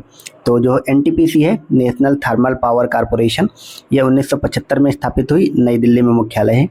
ओएनजीसी जो है ये 1956 में स्थापित हुई और इसका देहरादून में मुख्यालय, ये याद रखना। जो सेल है, भारतीय इस्पात प्राधिकरण लिमिटेड, ये 74 में स्थापित हुई, इसका नई दिल्ली में मुख्यालय है। जो कोल इंडिया लिमिटेड है, CIL, ये 75 में स्थापित हुई, कोलकाता में इसका मुख्यालय है। जो IOCL है, इंडियन ऑयल कॉरपोरेशन लिमिटेड, ये 1959 में हुई, स्थापित हुई, नई दिल्ली में है। और गेल का कहाँ है, ये भी नई दिल्ली में है, 84 में स्थापित हुई। भेल का कहाँ है, भारत हैवी इलेक्ट्रिक लिमिटेड, ये 64 में स्थापित हुई, ये भी नई दिल्ली में है। HPCL मुंबई में है, 74 में स्थापित। BPCL 77 में है, मुंबई में है। PGCIL power grid corporation of India limited, ये 1989 में, नई दिल्ली में है। और FPC और REC, ये सब नई दिल्ली में है। तो अब आप कंफ्यूज हो गए होंगे। देखो, ज़्यादातर की किस्में नई दिल्ली में है, ठीक, अलग अलग किस्में। ONGC का देहरादून में है, ठीक है।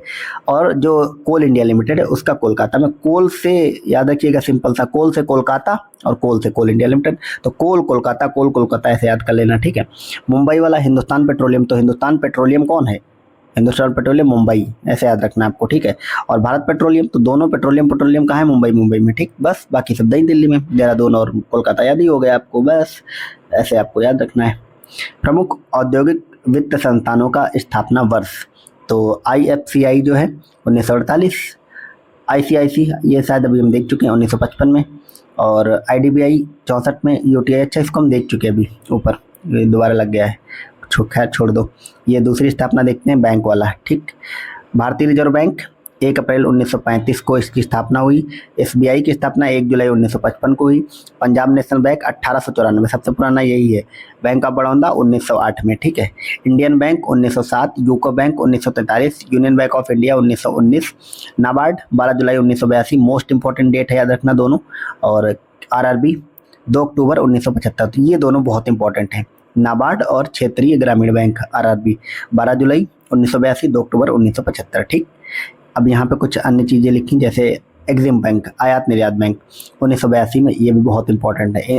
राष्ट्रीय आवास बैंक 9 जुलाई 88, ICICI 94, बार बार आ जाता है, HDFC 94 और एक्सिस बैंक 1993। तो याद कर रखना है, एक तो एग्जिम बैंक 1982 ज़्यादा इंपॉर्टेंट है इसमें, और RRB 75 में और नाबार्ड 82 में, ठीक है। रिजर्व बैंक और SBI तो आप सबको पता ही रहता है जनरली, ठीक है।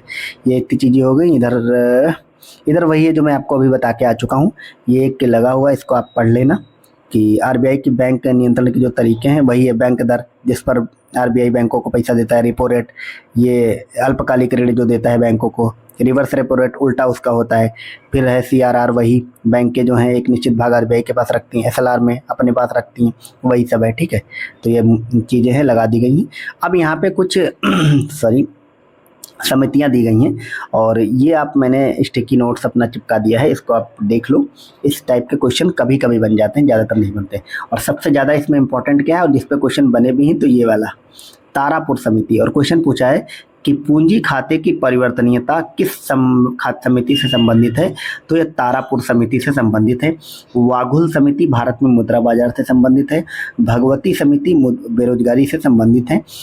ये ऐसे लिखा, इसको कोई मतलब नहीं।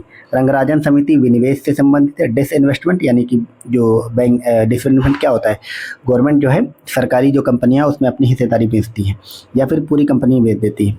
नरसिम्हन समिति ये वित्तीय सुधार से संबंधित है। केलकर समिति कर सुधारों से रिलेटेड है। मल्होत्रा समिति बीमा सुधार से संबंधित है।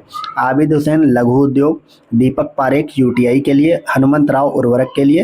राजा चिलैया समिति कर सुधार, बहुत इंपॉर्टेंट। रेखी समिति अप्रत्यक्ष कर से रिलेटेड है।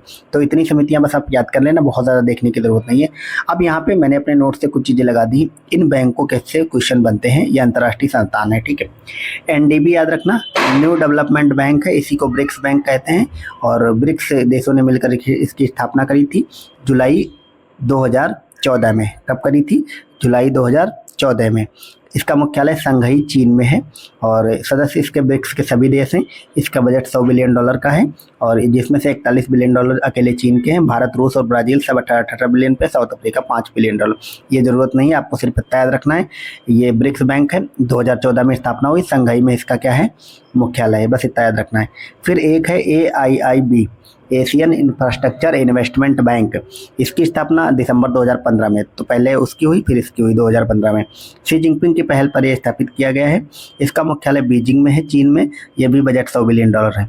तो क्या याद रखना है कि एनडीबी जो है उसका मुख्यालय कहाँ है? जो new development bank BRICS bank है वो शंघाई में है। और AIIB, Asian infrastructure investment bank जो है ये बीजिंग में है। ठीक है, इस पर क्वेश्चन यूपीएससी ने पूछा था एक बार कि केवल एशिया के देश इसके सदस्य हो सकते हैं, तो ये नहीं, कोई भी देश हो सकता है। ठीक है, फिर एक है ADB, एशियन डेवलपमेंट बैंक। ये 1967 में बना था, मतलब ये बहुत पहले का है। ठीक है, और ब्रिक्स बैंक और AIIB तो 2014-15 में बने हैं। एशियन डेवलपमेंट बैंक जो है 1967 में बन गया था। इसका मुख्यालय फिलीपींस की राजधानी मनीला में है और यूएन की इकोनॉमिक कमीशन की सिफारिश पर स्थापित हुआ था। इसका उद्देश्य एशिया प्रशांत क्षेत्र में आर्थिक सामाजिक विकास को बढ़ावा देना। भारत इसका संस्थापक सदस्य था, इतना आपको याद रखना है बस। फिर आता है हमारा वर्ल्ड बैंक। वर्ल्ड बैंक के बारे में आपको क्या याद रखना है कि 189 सदस्य इसके, मतलब देश इसके सदस्य हैं। इसका मुख्यालय वाशिंगटन DC में है। प्रत्येक साल में एक बार इसकी बैठक होती है। इसकी स्थापना 1945 में हुई थी। वर्ल्ड बैंक जो है वो IBRD और IDA से मिलकर बनता है। आपको एक चीज़ याद रखना है, मैं थोड़ा बेसिक समझाता हूँ सॉरी। एक देखो, वर्ल्ड बैंक ग्रुप है, वर्ल्ड बैंक समूह है। ये 5 अलग अलग संस्थाओं से मिलकर बनता है। IBRD, IDA, IFC, मीगा और ICSID। अब ये 5 संस्थाओं से वर्ल्ड बैंक समूह चलता है, लेकिन इसमें अगर आप IBRD और IDA को मिला लो तो ये वर्ल्ड बैंक बन जाती है। ठीक, बस इतना आपको याद रखना। अभी अलग अलग संस्थाएं अलग अलग क्षेत्रों में क्या क्या कैसे काम करती हैं वो UPPCS के लिए इंपॉर्टेंट नहीं है, UPSC के लिए है, तो उसको हम छोड़ देते हैं। अभी आपको वर्ल्ड बैंक में सिर्फ इतना याद रखना है, मुख्यालय वाशिंगटन DC, 1945 स्थापना, IBRD और IDA, बस याद रखना है। ठीक, फिर एक आता है IMF के बारे में आपको क्या ध्यान रखना है? इसमें 189 देश सदस्य हैं। वैश्विक मौद्रिक सहयोग को बढ़ावा देता है। ये वित्तीय स्थिरता प्रदान करता है, अंतर्राष्ट्रीय व्यापार को बढ़ावा देता है, उच्च रोजगार बढ़ावा देता है, आर्थिक विकास करता है, अंतर्राष्ट्रीय मौद्रिक प्रणाली में स्थिरता सुनिश्चित करता है। ये सब बेसिक पॉइंट है इसके उद्देश्य। बैलेंस ऑफ पेमेंट में ये मदद करता है। आपको क्या याद रखना बस कि 1945 में स्थापित हुआ है। मुख्यालय इसका वाशिंगटन DC अमेरिका में है। और एक चीज़ जो याद है रखनी वो ये है कि ये जो आपका है IMF, इसमें कोटा सिस्टम चलता है और इसकी जो करेंसी है वो SDR है, स्पेशल ड्राइंग राइट। क्वेश्चन ये आता है स्पेशल ड्राइंग राइट में कौन कौन सी मुद्राएं शामिल हैं। ठीक है, तो इसमें कुल 5 मुद्राएं शामिल हैं। अमेरिका का डॉलर 42% हिस्सेदारी है। फिर चाइना का रेनमिनबी 11% है। हालांकि ये मतलब पहले का डेटा है, अभी ये बढ़ गया। चाइना लगभग 18-20% पे आ गया है। फिर यूरो है 30%, येन है जापान का, और पाउंड है ये ब्रिटेन का। आपको ये सब हरांश वारांश नहीं याद रखना, बस याद रखना कौन कौन सी करेंसी है। आपसे पूछेगा एसडीआर में कौन शामिल नहीं है, भारत का रुपया नहीं है, ठीक है। अमेरिका का डॉलर, चाइना का रेनमिनबी, यूरो, येन जापान का, और पाउंड है ब्रिटेन का। बस इतने लोग इसमें शामिल हैं, ठीक है। रशिया वाला रूबल भी नहीं है, ठीक। अब एक टर्म आता है तेजड़िया और मंडड़िया, ये स्टॉक एक्सचेंज में आता है, ठीक है। बुल एंड बियर जिसको बोलते हैं, ठीक। अब ये किस लिए यूज होता है आप देख लो। बाजार में तेजी आने की संभावना पर शेयर खरीदने वाला व्यक्ति तेजड़िया कहलाता है, ठीक है। तो ये अगर पहले से मान लो आपको अनुमान हो जाए कि बाजार में तेजी आने वाली, तो आप एकदम शेयर खरीदने के लिए पहुंच जाएंगे, तो आप हो जाएंगे तेजड़िया, यानी कि बुल हो जाएंगे आप, ठीक है। और मंदी की संभावना होने पर शेयर को बेच दे अगर आप, तो आप मंदड़िया हो जाएंगे, बियर हो जाएंगे, बस। स्टैग क्या होता है, तो प्राथमिक बाजार का शब्द है स्टैग। तो स्टैग कुछ नहीं होता, एक निवेशकर्ता होता है जो कंपनी के भविष्य में लाभ कमाने की संभावना पर निवेश करता है। यह बुल एंड बियर नहीं है। स्टॉक मार्केट में तेजी और मंदी से इसको फर्क नहीं पड़ता, ठीक है। तो सिंपल सा होता है स्टैग। फिर यहाँ पे कुछ टर्म है, आप जान लो। आईपीओ क्या होता है, एफपीओ क्या होता है, और राइट इशू क्या होता है। अभी एक एडटेक है अपनी फिजिक्स वाला, उसने डाले हैं एक आईपीओ जारी किया अपना, और आपने अभी न्यूज़ भी सुनी होगी कि जो अलग पांडे सर हैं उसके, वो शाहरुख खान से ज़्यादा अमीर बन गए हैं। शाहरुख खान की जो नेटवर्थ है वो लगभग 13,000 समथिंग करोड़ है, और वो 14,000 समथिंग करोड़ पे पहुंच गए हैं। तो जाहिर सी बात है, एजुकेशन से कोई आदमी देखो कहाँ से कहाँ पहुंच सकता है। एक समय में उनके पास फीस देने के पैसे नहीं थे, अब वो शाहरुख खान को पीछे छोड़ दे। ये मतलब एक सिंबोलिज्म है, लेकिन है तो एजुकेशन से ही। तो उन्होंने आईपीओ जारी किया था फिजिक्स वाला का, तो उस मुझे याद आ गया। अब आईपीओ होता क्या है, आईपीओ का full form initial public offer. जब कोई कंपनी पहली बार अपने शेयर बाजार में जारी करती है तो उसको आईपीओ कहते हैं, ठीक है। ग्रीन शूज ऑप्शन क्या होता है, तो एक्सेस शेयर्स इन आईपीओ, ठीक है। 100% सूद से अधिक शेयर बेचना, मतलब ये सब छोड़ दो आप, इतना जरूरी नहीं, सिर्फ इतना याद रखो कि कोई कंपनी जब पहली बार अपने शेयर मार्केट में जारी करती तो उसको आईपीओ कहते हैं। एफपीओ क्या होती है, फॉलो ऑन पब्लिक ऑफर। जब दूसरी बार कंपनी शेयर जारी करता तो उसको एफपीओ कहते हैं। राइट इशू क्या होता है, पहले से ही जो शेयर जारी होते हैं उनके लिए शेयर जारी करना, वो राइट इशू होता है। तो 3 चीज़ें याद रखना, आईपीओ, एफपीओ और राइट इशू, ठीक है। पहली बार आईपीओ, दूसरी बार एफपीओ, और पहले से जारी शेयर को जारी करना उसको राइट इशू कहते हैं, ठीक। तो ये हो गए कुछ बेसिक टर्म। अब हम यहाँ पे चलेंगे बैलेंस ऑफ पेमेंट पे, चालू का साधन चाहिए हम देख चुके हैं, और फिर हम पंचवर्षीय योजनाओं पे आएंगे, और उसके बाद बाकी चीज़ों को करेंगे, ठीक। यहाँ पे एक किताब लिखी हुई है, general theory of employment, interest and money, ये किसकी बुक है, ये जॉन मेनार्ड कीन्स की पुस्तक है, और फादर ऑफ माइक्रो इकोनॉमिक्स ये कहे जाते हैं। माइक्रो नहीं, मैक्रो, मैक्रो मतलब विस्तृत वाला, ठीक है, माइक्रो नहीं। तो father of macro economics, modern macro economics John Maynard Keynes हैं, और इन्होंने ये किताब लिखी थी, the general theory of employment, interest and money. विस्तारित पूंजीवाद जो है वही वैश्वीकरण होता है, इस तरह के कभी कभी सवाल आते हैं। बैलेंस ऑफ पेमेंट क्या होता है, पूंजी खाता, चालू खाता देख चुके हैं अभी हम ऊपर। विजिबल और इनविजिबल, दृश्य अदृश्य, दृश्य में वस्तुएं आती हैं, अदृश्य में सेवा, इनकम, ट्रांसफर, ये सब आता है। इसको छोड़ो आप, यहाँ पे ये देखो कहाँ, ये मैंने जो ब्रैकेट्स में लिख रखे हैं। राजकोषीय घाटा क्या होता है, ठीक। तो याद रखना है आपको, ऋण दानों को घटाकर जो प्राप्तियां होती हैं, कहने का मतलब ये है कि जो ऋण दान है, जो आपको ऋण देना है किसी को, ठीक है, उसको घटाकर जो प्राप्तियां और जो व्यय होते हैं वही सब राजकोषीय घाटा होती हैं। मतलब घटा करके जो प्राप्तियां हैं वो कम होंगी अगर, और व्यय अधिक होगा तो राजकोषीय घाटा कहलाता है। घाटा क्या होता है, जब आपका खर्चा अधिक हो और प्राप्तियां कम हो, तो व्यय अधिक है, प्राप्तियां कम है, वही घाटा है, ऋणदानों को घटाकर। बजटीय घाटा क्या है, तो बजटीय घाटा सिंपल है, कुल व्यय आपका अधिक है बजट में और प्राप्तियां कम है। राजस्व घाटा, आपका राजस्व प्राप्तियां कम है, राजस्व व्यय अधिक है। प्राथमिक घाटा क्या होता है, ऋण दानों और ब्याज को घटाकर कुल प्राप्तियां कम है, कुल व्यय अधिक है, सिंपल सा मतलब है। अब हम देखेंगे पंचवर्षीय योजनाओं पे, ये आपके एग्जाम की दृष्टि से बहुत महत्वपूर्ण है। पंचवर्षीय योजनाओं पे हर साल सवाल बनते हैं, तो आपके एग्जाम में, और जो पंचवर्षीय योजनाओं पे जितना भी क्वेश्चन बन सकता है, मैंने एक एक पंचवर्षीय योजना लिया है, और जो जो चीज़ें बन सकती सब कुछ लिखा हुआ है। इसको आप लोग बहुत अच्छे से देखना और पूरा वीडियो देखना, बहुत अच्छे से कराया गया है। तो प्रथम पंचवर्षीय योजना 1951 से 56 तक चली। एक बात याद रखना है, एक ये क्वेश्चन पूछता है कि किस मॉडल पर आधारित थी, तो ये हैराड डोमर मॉडल पर आधारित थी, हैराड डोमर मॉडल पर आधारित थी। इसमें कृषि पर अधिक जोर दिया गया था, और सामुदायिक विकास कार्यक्रम इसमें चलाया गया था, CDP कम्युनिटी डेवलपमेंट प्रोग्राम 1952 में, राष्ट्रीय प्रसार सेवा शुरू हुई 1953 में, परिवार नियोजन कार्यक्रम शुरू हुए 1952 में, भाखड़ा नागल बांध इसी प्रथम पंचवर्षीय योजना के तहत बना था, दामोदर घाटी परियोजना बनी थी, हीराकुंड बहुउद्देशीय परियोजना ये सब शुरू हुई थी कि कब, प्रथम पंचवर्षीय योजना के दौरान। ठीक, ये आपको याद रखना। इसके अलावा ये जो कार्यक्रम है इनको बहुत अच्छे से याद रखना। अभी आपने 24 वाला पेपर देखा होगा तो आयोग ने क्या किया, 3 सवाल पूछे थे पिछली योजनाओं से, मतलब वो उन 20वीं शताब्दी से, उन आज़ादी से लेकर के 2000 तक में जो जो योजनाएं आई थी उनको या तो पूछा था कौन सा सही नहीं, या फिर क्रम लगाने को दिया था, या फिर मिलान करने को दिया था। 3 सवाल तो वहीं से आ रहे थे, तो यही सब होते हैं, दे देता राष्ट्रीय प्रसार सेवा, सामुदायिक विकास कार्यक्रम, तो इनके यह जरूर याद रखना। ठीक है, अब आगे हर पंचवर्षीय योजना में जो जो चीज़ें आएंगी वो आपको याद रखना है अच्छे से। ठीक है, अब हम आएंगे द्वितीय पंचवर्षीय योजना।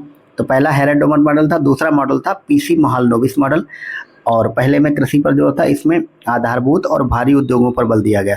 समाजवादी समाज बनाने की बात इसमें करी गई। ठीक है, और इसमें कुछ संयंत्र स्थापित हुए। दूसरी में चूंकि हम भारी उद्योगों पर बल दे रहे थे तो कुछ संयंत्र स्थापित हुए, जैसे राउरकेला में एक संयंत्र लगता है। राउरकेला कहाँ है? उड़ीसा में है। ठीक है, और ये कहाँ पे? ये जर्मनी के सहयोग से लगाया गया था। ठीक है, दूसरा जो संयंत्र लगा वो लगा भिलाई, जो मध्य प्रदेश में उस समय लगा था, लेकिन अब ये छत्तीसगढ़ में आ गया है, तो क्योंकि 2000 में छत्तीसगढ़ बन गया था मध्य प्रदेश से अलग होके, और ये संयंत्र जो है रूस की मदद से लगा था। दुर्गापुर वाला एक संयंत्र लगता है वेस्ट बंगाल में, वे ब्रिटेन के सहयोग से लगता है। और आपको क्या याद रखना है कि राउरकेला, भिलाई और दुर्गापुर ये तीनों संयंत्र जो हैं ये दूसरी पंचवर्षीय योजना के दौरान लगाए गए थे। क्यों? क्योंकि भारी उद्योगों पर बल दिया जा रहा था, और दूसरी औद्योगिक नीति भी जारी हो गई थी 1956 में, ये भी आपको याद रखना है, क्योंकि ये चली थी 56 से 61 तक। और पहली वाली इसका मतलब कब जारी हुई थी? तो पहली वाली जो औद्योगिक नीति है वो 1948 में ही जारी हो गई थी। ठीक, और ये योजना सफल रही थी। दूसरी वाली मैंने आपको बताया नहीं, पहली वाली भी सफल रही थी, एग्रीकल्चर वाली। ठीक, तो ये हो गई दूसरी पंचवर्षीय योजना। मैं हर पंचवर्षीय योजना में जितना आपको करा रहा हूँ उतना ही आपको करना है। फिर है तीसरी पंचवर्षीय योजना।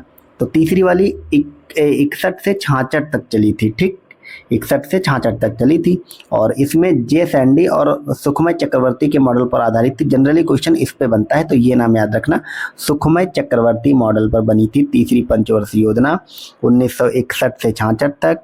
कृषि व उद्योग दोनों को प्राथमिकता इसमें दी गई थी। तो पहले में कृषि, दूसरे में उद्योग, तीसरे में कृषि उद्योग दोनों।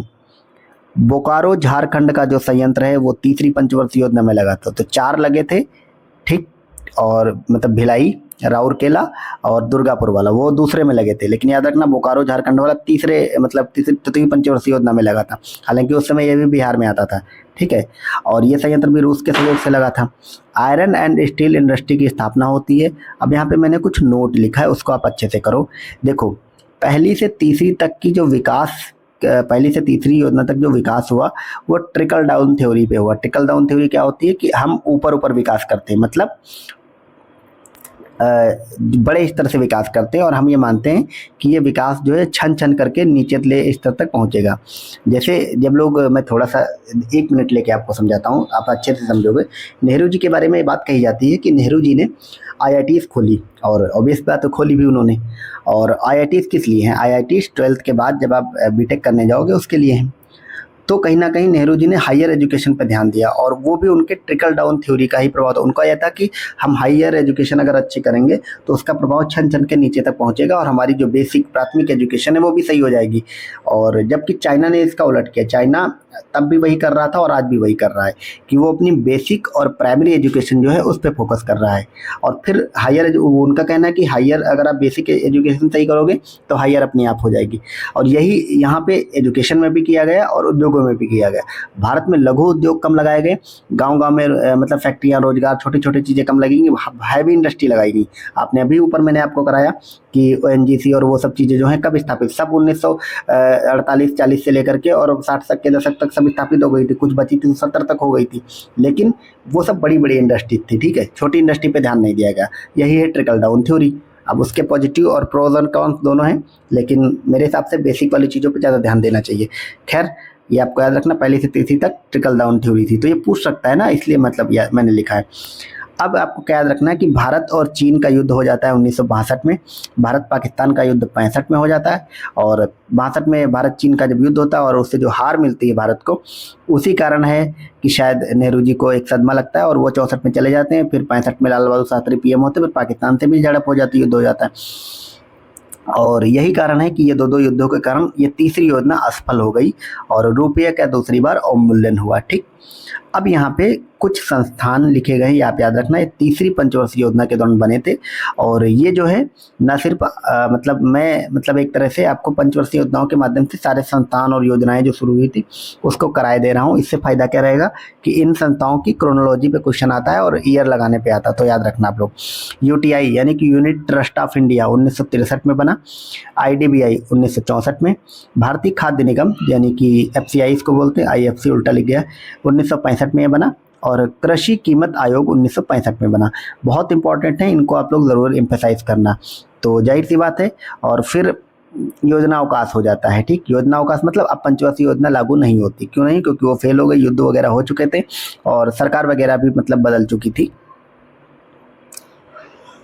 और ये जो योजना अवकाश होता है ये कब से कब तक चलता है? ये 1966 से 69 तक चलता है, ये सब याद रखना। इसमें नई कृषि योजना लाई गई और ये एक एक साल की 3 योजनाएं आई, और इसी के दौरान आपको पता है हरित क्रांति की शुरुआत होती है। और यहाँ पे कुछ बेसिक फैक्ट लिखा है, याद रखना। विश्व में हरित क्रांति के जनक थे नॉर्मन बोरलॉग, और भारत में कौन थे? एम एस स्वामीनाथन थे। और एम एस स्वामीनाथन वैसे भी इंपॉर्टेंट है क्योंकि 2024 में इनको भारत रत्न दिया गया। और इसी दौरान 1969 में लीड बैंक की योजना लाई गई। कौन सी योजना? लीड बैंक योजना। नरीमन समिति की सिफारिश पर ये लाई गई थी, याद रखना।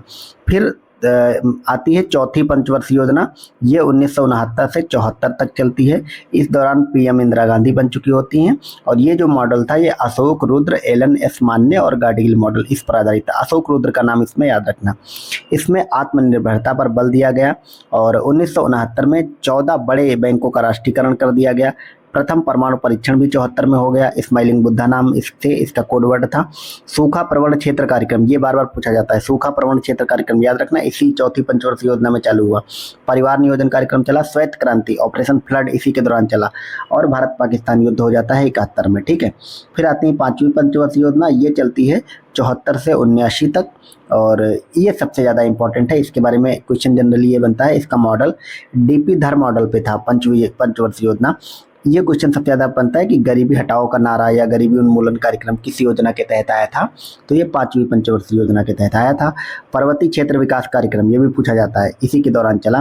न्यूनतम आवश्यकता कार्यक्रम 1974 में इसी के दौरान चला। 20 सूत्री कार्यक्रम 1975 में आया। काम के बदले अनाज कार्यक्रम 1976-77 में आया, इसी के दौरान आया। क्षेत्रीय ग्रामीण बैंक आरआरबी की स्थापना 2 अक्टूबर 1975 को इसी के दौरान होती है। कार्यकाल पूर्ण होने से 1 वर्ष पहले ही ये विघटित हो गई थी योजना, याद रखना। मतलब ये था तो 74 से 79 तक, लेकिन ये 78 में विघटित कर गई थी। क्यों? क्योंकि इंदिरा जी की सरकार चली गई थी और जनता पार्टी की सरकार आ गई थी। और जनता पार्टी की सरकार ने क्या किया? उन्होंने रोलिंग प्लान लगाया, अनवरत योजना जिसको बोलते हैं, और इंग्लिश में रोलिंग प्लान। ठीक, ये कब से कब तक चलता है? ये 78 से 80 तक चलता है, 3 साल तक, मतलब 78, 79 और 80। और मोरारजी देसाई पीएम बन चुके थे, जनता पार्टी की सरकार थी, और यही मतलब रोलिंग प्लान लाते हैं। लेकिन रोलिंग प्लान को याद रखना, इसको रोलिंग प्लान के जो जनक हैं वो गुन्नार मिडर हैं। गुन्नार मिडर की एक पुस्तक है एशियन ड्रामा, उसमें ये इस चीज़ का जिक्र करते हैं। ठीक है, और इस रोलिंग प्लान में ट्राइसेम होता है। ट्राइसेम मतलब एक तरह का प्रोग्राम होता है, 1979 में आता है। ग्रामीण युवा स्वरोजगार प्रशिक्षण कार्यक्रम 1979 में, और 1999 में स्वर्ण जयंती ग्राम रोजगार योजना में ये मिला दिया जाता है। तो ये जो ट्राइसेम है ये 1999 में जो प्रधानमंत्री स्वर्ण गारंटी रोजगार योजना है उसमें ये मर्ज कर दी जाती है। ठीक, और भारत में लागू कराने का जो श्रेय है वो इसको जाता है प्रोफेसर टीटी लकड़ावाला को। और इस दौरान गांधीवादी नीति का अनुसरण हुआ। ठीक, अनवरत योजना के दौरान गांधीवादी नीति का अनुसरण हुआ। बस सिंपल सा आपको याद रखना। क्वेश्चन ये बनता है कि जो रोलिंग प्लान है वो किन 2 योजनाओं के बीच था? तो 5वीं और 6ठी योजनाओं के बीच में था। अवधि याद रखना 1978 से 80 तक। फिर मतलब इंदिरा जी फिर जीत के आ जाती हैं, तो फिर 1980 से 85 तक छठी पंचवर्षीय योजना आ जाती है। पीएम इंदिरा गांधी बनती। इसमें गरीबी निवारण और रोजगार सृजन कार्यक्रम चलता है, प्रौद्योगिकी का आधुनिकीकरण होता है, 6 बैंकों का राष्ट्रीयकरण फिर से हो जाता है 1980 में। नाबार्ड की स्थापना होती 12 जुलाई 1982 को। एग्जिम बैंक की स्थापना 1982 में होती। फिर 7वीं पंचवर्षीय योजना 85 से 90 तक आती है। इसमें आत्मनिर्भरता, प्रौद्योगिकी और सामाजिक न्याय पर बल दिया जाता है। खाद्यान्न उत्पादन में वृद्धि होती है। जवाहर रोजगार योजना 1989 में आती है, most important. Operation black board चलता है 1987 में। स्पीड पोस्ट सेवा भी इसी 7वीं पंचवर्षीय योजना में शुरू होती है। फिर आ जाती है वार्षिक योजना, ठीक है। अब यहाँ पे क्या होता है कि मतलब राजीव गांधी का एसेसिनेशन हो जाता है यहीं पे, ठीक है। तो उसके बाद मतलब राजनीतिक अस्थिरता उत्पन्न होती है, भुगतान संतुलन संकट भारत में आता है, IMF द्वारा शर्तें लगाई जाती हैं, तब लोन दिया जाता है, ठीक है। और लघु उद्योग विकास बैंक सिडबी की स्थापना इसी दौरान हो जाती है 1990 में, लखनऊ हेडक्वार्टर है। और 1991 के आर्थिक सुधार आते हैं। LPG की घोषणा होती है जिसमें लिबरलाइजेशन, उदारीकरण, प्राइवेटाइजेशन, निजीकरण और ग्लोबलाइजेशन, वैश्वीकरण आता है, ठीक है। और इस दौरान PM नरसिम्हा राव थे और फाइनेंस मिनिस्टर मनमोहन सिंह थे। फिर 8वीं पंचवर्षीय योजना 1992 से 97 तक चलती है, ठीक। इसमें क्या हुआ था, अब ज़्यादा मतलब समझना नहीं है, इसमें ज़्यादा क्वेश्चन यहाँ से नहीं बनते हैं, जो बनते हैं वो 6ठी 7वीं तक बनते हैं, वो मैंने करा दिया है, ठीक। बस देख लेते हैं। और कुछ कुछ कार्यक्रम है उनका ईयर बस याद रखना। इसमें मानव संसाधन विकास पर जोर है और 1992 से 97 तक, ठीक। और PM रोजगार योजना 93 में आती है। राष्ट्रीय महिला कोष 1993 में ये भी आता है। निर्देशात्मक नियोजन पर प्रारंभ होता। अब तक की सर्वाधिक सफल योजना याद रखना यही 8वीं वाली थी। 9वीं पंचवर्षीय योजना 97 से 2000 तक जाती। इस दौरान PM अटल बिहारी वाजपेयी बन जाते हैं। जीवन स्तर, आत्मनिर्भरता, क्षेत्रीय संतुलन, रोजगार सृजन, सामाजिक न्याय आदि पर बल दिया जाता है, बेसिक बातें। 10वीं पंचवर्षीय योजना ये 2002 से 2007 तक चलती है। PM इस दौरान अटल बिहारी वाजपेयी और मनमोहन सिंह दोनों रहते हैं, क्योंकि 2004 से मनमोहन सिंह हो जाते हैं और 2 से 4 तक अटल बिहारी रहते हैं। तो सामाजिक न्याय, समता, आर्थिक विकास, राष्ट्रीय बागवानी मिशन बस याद रखना कब शुरू हुआ, 10वीं पंचवर्षीय योजना में। 11वीं पंचवर्षीय योजना 2007 से 12 तक चलती है। तीव्रता व अधिक समावेशी विकास पर बल दिया जाता है। 2008 के वैश्विक वित्तीय संकट का प्रभाव भी इसी दौरान पड़ता है, ठीक है, जो लेहमन बैंक अमेरिका में क्रैश हुआ था वो वाला। फिर 12वीं पंचवर्षीय योजना 2012 में से 17 तक होती है। PM इसमें मनमोहन सिंह और मोदी जी दोनों होते हैं। तीव्रता, संपोषणीय और अधिक समावेशी विकास पर बल दिया जाता है। और इस दौरान क्या होता है, इसके बाद मोदी जी 2015 में नीति आयोग को स्थापित कर देते हैं और योजना आयोग समाप्त कर दिया जाता है, ठीक है। तो ये सारी हो गई आपकी पंचवर्षीय योजनाएं। और पंचवर्षीय योजनाओं में ही मैं आपको ये थोड़ा आर्थिक नियोजन करा देता हूँ, इस पे बनता है क्वेश्चन आपके एग्जाम में, ठीक है। आर्थिक नियोजन पे क्या क्या क्वेश्चन बनते हैं उसको हम देख लेते हैं। और योजना आयोग वगैरह तो उसमें मतलब अलग से रहेगा। सबसे पहले आपको क्या याद रखना कि आर्थिक नियोजन जो है वो समवर्ती सूची का विषय है। और विश्व में सर्वप्रथम 1928 में सोवियत संघ यानी कि USSR में शुरू हुआ था स्टालिन के द्वारा, ठीक है। और 1934 में, अब ये देखो क्रम से सारी चीज़ें लिखी हुई हैं, इनका मतलब क्रोनोलॉजी लिखी हुई है। 1934 में M विश्वेश्वरैया द्वारा भारत के लिए नियोजित अर्थव्यवस्था यानी कि प्लान्ड इकोनॉमी फॉर इंडिया पुस्तक प्रकाशित हुई थी। तो प्लान्ड इकोनॉमी फॉर इंडिया किसने लिखी, M विश्वेश्वरैया ने लिखी 1934 में। फिर 1935 में क्या होता है, एक राष्ट्रीय नियोजन समिति का गठन होता है, इसके अध्यक्ष होते हैं नेहरू जी। 1944 में बम्बई के 8 उद्योगपतियों द्वारा बॉम्बे प्लान प्रस्तुत किया जाता है। ये 15 वर्षीय प्लान होता है, ठीक। और दूसरा जो सबसे इंपॉर्टेंट है वो आपको क्या याद रखना है कि ये क्वेश्चन आता है 1944 में ही श्रीमन नारायण अग्रवाल द्वारा गांधीवादी योजना प्रस्तुत किया जाता है। क्वेश्चन ये आता है गांधीवादी योजना किसने प्रस्तुत करी थी, श्रीमन नारायण अग्रवाल ने 1944 में। फिर 1945 में MN रॉय द्वारा जन योजना यानी पीपुल्स प्लान आता है। ये क्वेश्चन पूछते हैं पीपुल्स प्लान किसने पेश किया था, MN रॉय ने। फिर आता है 1950 में जयप्रकाश नारायण द्वारा सर्वोदय योजना। तो सर्वोदय योजना किसने प्रस्तुत की, जयप्रकाश नारायण ने। कब की, 1950 में, ठीक है। तो ये हो गए मतलब आर्थिक नियोजन। तो इतना मतलब इम्पोर्टेंट है आपके एग्जाम की दृष्टि से बहुत बहुत। अब हम मतलब आगे इकोनॉमिक्स के चैप्टर्स को देखेंगे, ठीक है। नेक्स्ट में हम देखेंगे नियोजन संबंधी संस्थान। तो योजना आयोग को देख लेंगे, चूंकि अब ये समाप्त हो चुका है। फिर हम नीति आयोग को पढ़ लेंगे, उसके बाद आगे देखेंगे। तो योजना आयोग में क्या है, योजना आयोग याद रखना इसकी स्थापना 15 मार्च 1950 को हुई थी। और स्टैटिक है ये सब, तो याद रखना जरूरी है। केसी नियोगी समिति की सिफारिश पर इसके पहले अध्यक्ष जो कि पदेन होते हैं यानी कि जो पद पे रहेगा वही रहेगा, PM होते हैं। और PM कौन थे, नेहरू जी। प्रथम उपाध्यक्ष, ये क्वेश्चन बनता है, अध्यक्ष वाला नहीं पूछेगा, गुलजारी लाल नंदा थे। अंतिम उपाध्यक्ष इसके मोन्टेक सिंह अहलूवालिया थे, ठीक है। और 15 अगस्त 2014 को ये समाप्त कर दी गई थी। योजना आयोग को याद रखना, राष्ट्रीय विकास परिषद एनडीसी जो है इसकी स्थापना 6 अगस्त 1952 को हुई थी। इसका कार्य था योजना आयोग जो सिफारिशें देती थी उसको ये स्वीकृत करती थी। बस इतना आपको याद रखना। इसमें राज्यों के मुख्यमंत्री और वो सब शामिल होते थे। फिर आ जाती है हमारी नीति आयोग। अब नीति आयोग के बारे में क्या याद रखना है, इसकी स्थापना 1 जनवरी 2015 को होती है। नीति का फुल फॉर्म याद रखना है national institute for transforming India. सरकार के थिंक टैंक के रूप में कार्य करता है। आपको एक चीज़ बेसिक डिफरेंस याद रखना है कि योजना आयोग के पास फंड का अधिकार था, वो फंड दे सकती थी, लेकिन नीति आयोग के पास फंड देने का अधिकार नहीं है। ठीक है। अब संरचना अगर देखें तो एक अध्यक्ष होता है जो कि पीएम होते हैं पदेन, फिर उपाध्यक्ष होते हैं पीएम द्वारा नियुक्त, वर्तमान में अरविंद पनगड़िया है, और अरविंद पनगड़िया ही हैं नाम में भी शायद, हाँ वही हैं। गवर्निंग काउंसिल होती है जिसमें सभी राज्यों के मुख्यमंत्री शामिल होते हैं और यूटीज के एलजी होते हैं। ठीक, ये आपको याद रखना है। और दिल्ली और पुडुचेरी के मुख्यमंत्री भी होते हैं। ठीक। और पूर्णकालिक सदस्य की बात करें तो 5 होते हैं। इसमें वही जो टॉप के मिनिस्टर होते हैं वो लोग शामिल होते हैं। पदेन सदस्य 4 होते हैं, एक सीईओ होता है, ये आपको याद रखना है। तो ये हो गया नीति आयोग का के बारे में। क्वेश्चन आएगा तो इसी तरह का बनेगा। नेक्स्ट देखेंगे इकोनॉमिक्स में हम गरीबी को, गरीबी में अलग अलग समितियाँ जो बनी और उन पर क्या क्या क्वेश्चन बनते हैं उसको देखते हैं। गरीबी मापन की कुछ समितियां हैं, इन पे क्वेश्चन बनता है। तो सबसे पहले देखेंगे अलग समिति। ये कब गठित हुई थी? 1979 में। इन्होंने पोषक तत्वों के आधार पर गरीबी का निर्धारण किया था और ये कहा था कि अर्बन क्षेत्र में यानी शहरी क्षेत्रों में अगर 2100 कैलोरी आप कंज्यूम करते हैं तो आप गरीब नहीं हैं, और अगर रूरल यानी ग्रामीण क्षेत्र में अगर आप 2400 कैलोरी कंज्यूम करते हैं तो आप गरीब नहीं हैं। ठीक। दूसरी है लकड़ावाला समिति 1993 में। इन्होंने राज्य विशिष्ट गरीबी का आकलन दिया था। ठीक है, मतलब इन्होंने बताया था कि हर राज्य के लिए अलग अलग मानक होने चाहिए। तो इस तरह से भी पूछा जा सकता है निम्न में से किस समिति ने राज्य विशिष्ट गरीबी का आकलन किया था? तो यही लकड़ावाली समिति थी। ठीक। और इसमें अर्बन और रूरल का डिवाइडेशन इन्होंने क्या किया था कि अर्बन में सीपीआई आईडब्ल्यू लागू हो, यानी कि इंडस्ट्रियल वर्कर वाली चीज़ लागू हो, और रूरल में जो है सीपीआई एल लागू हो। ठीक है, ये आपको याद रखना लकड़ावाला समिति में। फिर तीसरी है हमारी तेंदुलकर समिति। तेंदुलकर समिति है, ये 2009 में बनी थी। इसने कहा था कि अगर आप शहरी क्षेत्र में रहते हैं, अर्बन क्षेत्र में, और अगर आप 1000 रुपये प्रति माह से अधिक कमाते हैं तो आप अमीर माने जाएंगे, और रूरल में अगर आप 800 रुपये प्रति माह कमाते हैं तो भी आप अमीर माने जाएंगे। ठीक है। चौथी है रंगराजन समिति, 2014 में गठित हुई। इन्होंने ऑल इंडिया लेवल की बात करी और कहा कि अगर आप रूरल क्षेत्र में हैं और 972 रुपये प्रति माह कमाते हैं तो आप अमीर रहेंगे, और अर्बन में हैं तो 1407 रुपये अगर आप कमाते हैं प्रति माह तो आप अमीर में रहेंगे।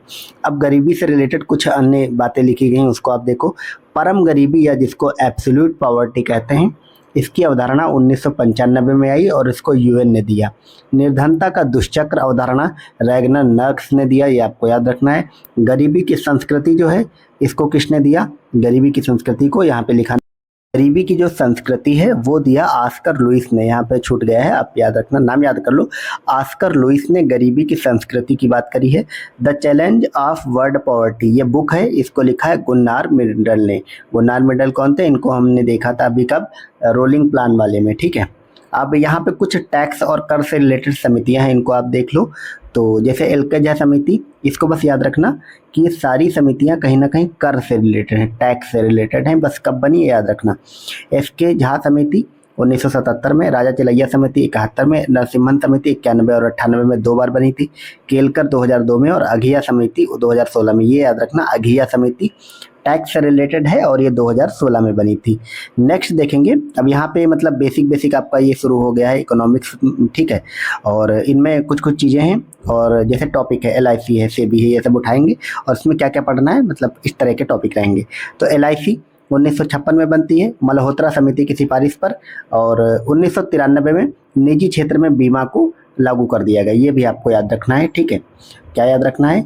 मल्होत्रा समिति की सिफारिश पर LIC का गठन नहीं हुआ। LIC का गठन 1956 में हो गया था, लेकिन मल्होत्रा समिति की सिफारिश पर 1993 में निजी क्षेत्र में बीमा जो है उसको मतलब लागू किया गया था, और इरडाई की स्थापना इसी की सलाह पर हुई थी। तो इरडाई जो है आपको पता है ये बीमा नियामक क्षेत्र है भारत में। फिर आती है SEBI, security and exchange board of India, जो कि शेयर मार्केट की नियामक एजेंसी है, ये 12 अप्रैल 1988 को गठित होती है। 1992 को याद रखना, इसको स्टैट्यूटरी बॉडी का दर्जा प्राप्त होता है, ठीक है। तो ये गठित तो 88 में हो जाती है 12 अप्रैल को, और फिर 4 साल के बाद इसको स्टैट्यूटरी बॉडी का दर्जा मिलता है 92 में, और ये सेमी जुडिशियल बॉडी है, यानी कि अर्धन्यायिक निकाय है। अब यहाँ पे दो कुछ समितियाँ लिखी हैं। नचिकेत मोर समिति, मैंने ऊपर आपको बताया था ना, एक समिति बताई थी रुपए की पूर्ण परिवर्तनीयता, तो उसमें भी ये थी। और वित्तीय समावेशन 2014 में गठित हुई थी, आपको याद रखना। ऊषा थोराट समिति 2011 में गठित हुई, ये एनबीएफसी से रिलेटेड है, ठीक है। मालेगांव समिति 2011 में गठित हुई, ये एमएफआई यानी कि माइक्रो फाइनेंस इंस्टीट्यूशन से रिलेटेड है, ये आपको याद रखना है। नेक्स्ट देखेंगे हम, यहाँ पे अब जो चीज़ें आ रही हैं वो इंपॉर्टेंट है आपके एग्जाम की दृष्टि से, ठीक है। तो जैसे है मुद्रा बैंक, मुद्रा बैंक जो है ये 2015-16 में भारत सरकार लेकर के आई थी। एग्जिम बैंक हम बार बार देख चुके हैं 1982 में। ये सब मतलब ऐसा नहीं कि ऐसे रैंडम पॉइंट है, ये इनसे सवाल बनते हैं आपके एग्जाम में, इनके ईयर लगाने को पूछा जाता है। राष्ट्रीय आवास बैंक हम देख चुके हैं, नेशनल हाउसिंग बैंक 1988 में। सिडबी 2 अप्रैल 1990 हेडक्वार्टर लखनऊ। आरआरबी क्षेत्रीय ग्रामीण बैंक 2 अक्टूबर 1975, ये सब देख चुके हैं। आरआरबी में याद रखना है आपको, इनमें जो मतलब ये कौन कौन से किन लोग का शेयर होता है। तो आरआरबी जो है उसमें सेंट्रल गवर्नमेंट का 50% शेयर होता है, स्टेट गवर्नमेंट का 15% होता है, और स्पॉन्सर एक बैंक होता है उसका 35% होता है। उर्जित पटेल समिति 2013 में बनी थी मॉनेटरी पॉलिसी के लिए। नरसिम्हन समिति बैंकिंग सुधार के लिए बार बार ये आ रही है, ठीक। यहाँ पे आरबीआई का लेखा वर्ष लिखा गया है, 1 जुलाई से 30 जून तक होता है, ये आपको याद रखना। ये आरबीआई का वित्तीय वर्ष है एक तरह से, ठीक है। और भारत का कब से चलता है? 1 अप्रैल से 31 मार्च तक। और भारत में जो कृषि वर्ष है वो 1 जुलाई से 30 जून चलता है, आपको याद रखना है। आरबीआई के बारे में कुछ फैक्ट्स लिखे हैं, उसको आप देख लो। आरबीआई का जो एक्ट है वो आया था 1934 में। फिर 1 अप्रैल 1935 को आरबीआई की स्थापना होती है। 1 जनवरी 1949 को राष्ट्रीयकरण होता है। और याद रखिएगा आरबीआई का जो हेडक्वार्टर है 1937 तक कलकत्ता में रहा था, और 37 के बाद से अब तक मुंबई में है। और आरबीआई की जो गठन है वो यंग हिल्टन समिति की सिफारिश पर करी गई थी, और यह समिति 1920 में बनी थी। आरबीआई के पहले गवर्नर आसबॉर्न स्मिथ थे, और आज़ादी के बाद सीडी देशमुख थे, ये सब आपको याद रखना है। एसबीआई जो थी स्टेट बैंक, उसका राष्ट्रीयकरण 1955 में हुआ था, ठीक है।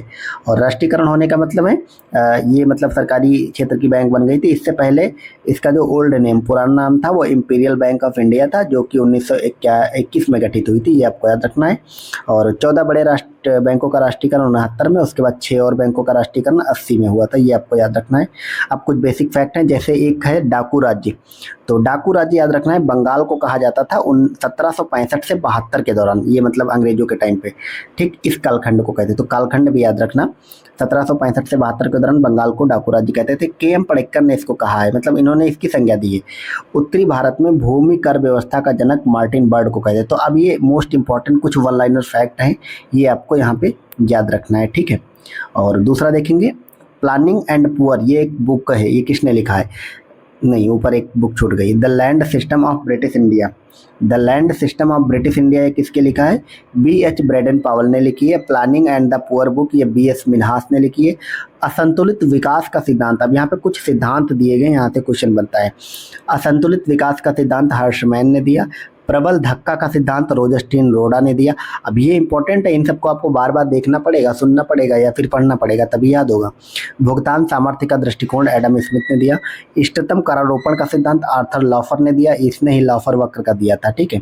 लॉफर अभी हम कर आगे चल के देखेंगे तो मैं बताऊंगा मैं लॉफर वक्र क्या होता है। ये कर से रिलेटेड है, तो इसका टैक्स भी, इसका जो वक्र था ये भी कर ही से रिलेटेड है, ठीक है।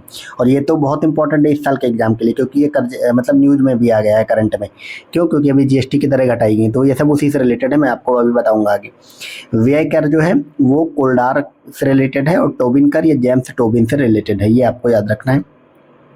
फिर एक बुक है an inquiry into the poverty of nations, ये है गुरनार मिंडर की बुक है, ठीक। An inquiry into the poverty of nation, तो पॉवर्टी लगा है तो गुरनार मिंडर लग जाएगा, ठीक है। वेल्थ ऑफ नेशन अगर हो जाता है an inquiry of the into the wealth of nation, तो हो जाती है एडम स्मिथ की बुक, ठीक है। फिर यहाँ पे कुछ अन्य सिद्धांत है। न्यूनतम त्याग का सिद्धांत, ये एसी पिगो ने दिया, एसी गिलबी इसको बोलते हैं। जीरो बेस बजटिंग, ये पीटर पायर ने दिया। कार्यात्मक वित्त का सिद्धांत एपी लर्नर ने दिया। क्षतिपूरक राजकोषीय सिद्धांत जॉन मेनार्ड कीन्स का है, मोस्ट इंपॉर्टेंट याद रखना। और अधिकतम सामाजिक कल्याण का सिद्धांत डॉल्स पीगू ने दिया। तो पीगू याद रखना, सामाजिक कल्याण ऐसे ही याद करना पड़ेगा आपको, जैसे कि क्षतिपूरक राजकोषीय सिद्धांत कीन्स। पीगू ने दिया इष्टतम कल्याण का सिद्धांत। इस तरह से आपको याद करना होगा। अब अर्थशास्त्र की कुछ परिभाषाएं हैं, उनको हम देख लेते हैं यहाँ पे। सॉरी। तो अर्थशास्त्र की धन संबंधी जो परिभाषा है वो एडम स्मिथ ने दिया। कल्याण संबंधी परिभाषा जेएस मिल और मार्शल ने दिया। दुर्लभता संबंधी सिद्धांत या परिभाषा रॉबिन्सन ने दिया। और विकास संबंधी सिद्धांत सैमुअल्स ने दिया। ठीक है, अब यहाँ पे कुछ बुक्स वगैरह हैं, उनको भी हम देख लेते हैं। ठीक है, तो प्रिंसिपल ऑफ इकोनॉमिक्स ये बुक लिखी मार्शल ने। दास कैपिटल बुक लिखी कार्ल मार्क्स ने 1867 में। The theory of employment, interest and money ये जेएम कीन्स की पुस्तक है। इसको द जनरल थ्योरी ऑफ होना चाहिए। ठीक, बाकी आप इतना याद रखोगे वहाँ लगा लोगे। अब यहाँ पे इकोनॉमिक्स से कुछ सिद्धांत है जिसको मैं आपको बताता हूँ। एंगल का नियम क्या कहता है? अर्नेस्ट एंगल ने दिया। ये कहता है कि एक परिवार की आय बढ़ाने पर उसका खाने पीने की वस्तुओं का खर्च कम हो जाता है। मतलब खर्च नहीं कम होता, खर्च का प्रतिशत कम हो जाता है, ये आपको याद रखना। तो किसी भी परिवार की अगर आय बढ़ेगी तो खाने पीने की वस्तुएं जो हैं उन पर खर्च का प्रतिशत कम हो जाएगा। अर्नेस्ट एंगल, या एंगल का नियम है। ग्रेसम का नियम मैं आपको अभी ऊपर बता चुका हूँ कि किसी भी देश में घटिया और बढ़िया दो मुद्राएं एक साथ चलती हैं तो घटिया मुद्रा बढ़िया मुद्रा को प्रचलन से बाहर कर देती है। फिर एक आता है से का नियम, से का बाजार नियम। ये कहता है कि पूर्ति स्वयं अपनी मांग उत्पन्न करती है, यह वस्तु और मुद्रा विनिमय दोनों पर लागू होता है। फिर एक है कीन्स का रोजगार सिद्धांत। रोजगार की मात्रा प्रभावपूर्ण मांग पर निर्भर करती है, ये आपको याद रखेंगे। ठीक है, अब हम यहाँ पे कुछ अर्थशास्त्री देखेंगे और यहाँ से आपके एग्जाम में क्वेश्चन बनता है, उसकी पुस्तक देखेंगे और उस अर्थशास्त्री का क्या एक बेसिक विचार था उसको हम बहुत मतलब शॉर्ट में देखेंगे। मैं आपको बता दूंगा कि अगर एडम स्मिथ है तो इनके बारे में मतलब बेसिक ये किस तरह के अर्थशास्त्री थे और कैसा सिद्धांत आएगा तो वो ही दे सकते हैं। ठीक है, ये सिंपल आपको याद रखना है। राइट, सबसे पहले एडम स्मिथ को देखेंगे। इनको अर्थशास्त्र का जनक भी कहते हैं। इन्होंने एक पुस्तक लिखी वेल्थ ऑफ नेशंस 1776 में। ठीक है, 1776 में। इसका पूरा नाम आप जान लो, an inquiry into the nature and causes of wealth of nation. ये पूरी पुस्तक का नाम है, बाकी वेल्थ ऑफ नेशन शॉर्ट में बोलते हैं। ये आधुनिक अर्थशास्त्र के जनक हैं। इन्होंने अदृश्य हाथ, इनविजिबल हैंड और मुक्त व्यापार का सिद्धांत है। ओवरऑल ये क्या था कि ये जो फ्री ट्रेड होता है, मतलब इसके बहुत बड़े समर्थक थे। इनका कहना था कि जो भी गवर्नमेंट होती है वो मतलब इसमें हस्तक्षेप ना करे, व्यापार अपने हिसाब से चलता रहे। ठीक है, तो इन्होंने मिनिमम गवर्नमेंट की बात करी। ठीक है, फिर आते हैं कार्ल मार्क्स। कार्ल मार्क्स ने दास कैपिटल पुस्तक लिखी 1867 में। इन्होंने पूंजीवाद की आलोचना करी, वर्ग संघर्ष और ऐतिहासिक पूंजीवाद के सिद्धांत दिए। बस इतना याद रखना। जॉन मेनार्ड कीन्स फिर आते हैं। इनकी पुस्तक थी the general theory of employment, interest and money.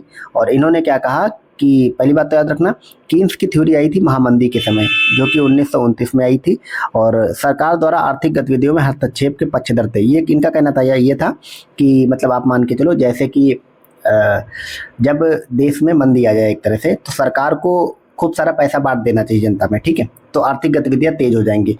जैसे जब कोविड आया था तो कोविड में कीन्स की ऐसा कह रहे थे कि कीन्स की फिलॉसफी फिर से जिंदा हो गई है। कीन्स की फिलॉसफी जो है वो फिर से जिंदा हो गई है, क्योंकि कीन्स का कहना था कि गवर्नमेंट अब खूब खुल करके अपना पैसा बांटे, पैसा छापे बांटे। और जो एडम स्मिथ थे वो इसके विरोधी थे। उनका कहना था कि ये सब चीज़ें अपने हिसाब से, मार्केट के हिसाब से चलनी चाहिए। बस इतना याद रखना है आपको। मतलब गवर्नमेंट का जो इंटरफेयर है उसका सपोर्ट करते थे कि मतलब आर्थिक गतिविधि में होना चाहिए। ठीक है, फिर आते हैं मिल्टन फ्रीडमैन।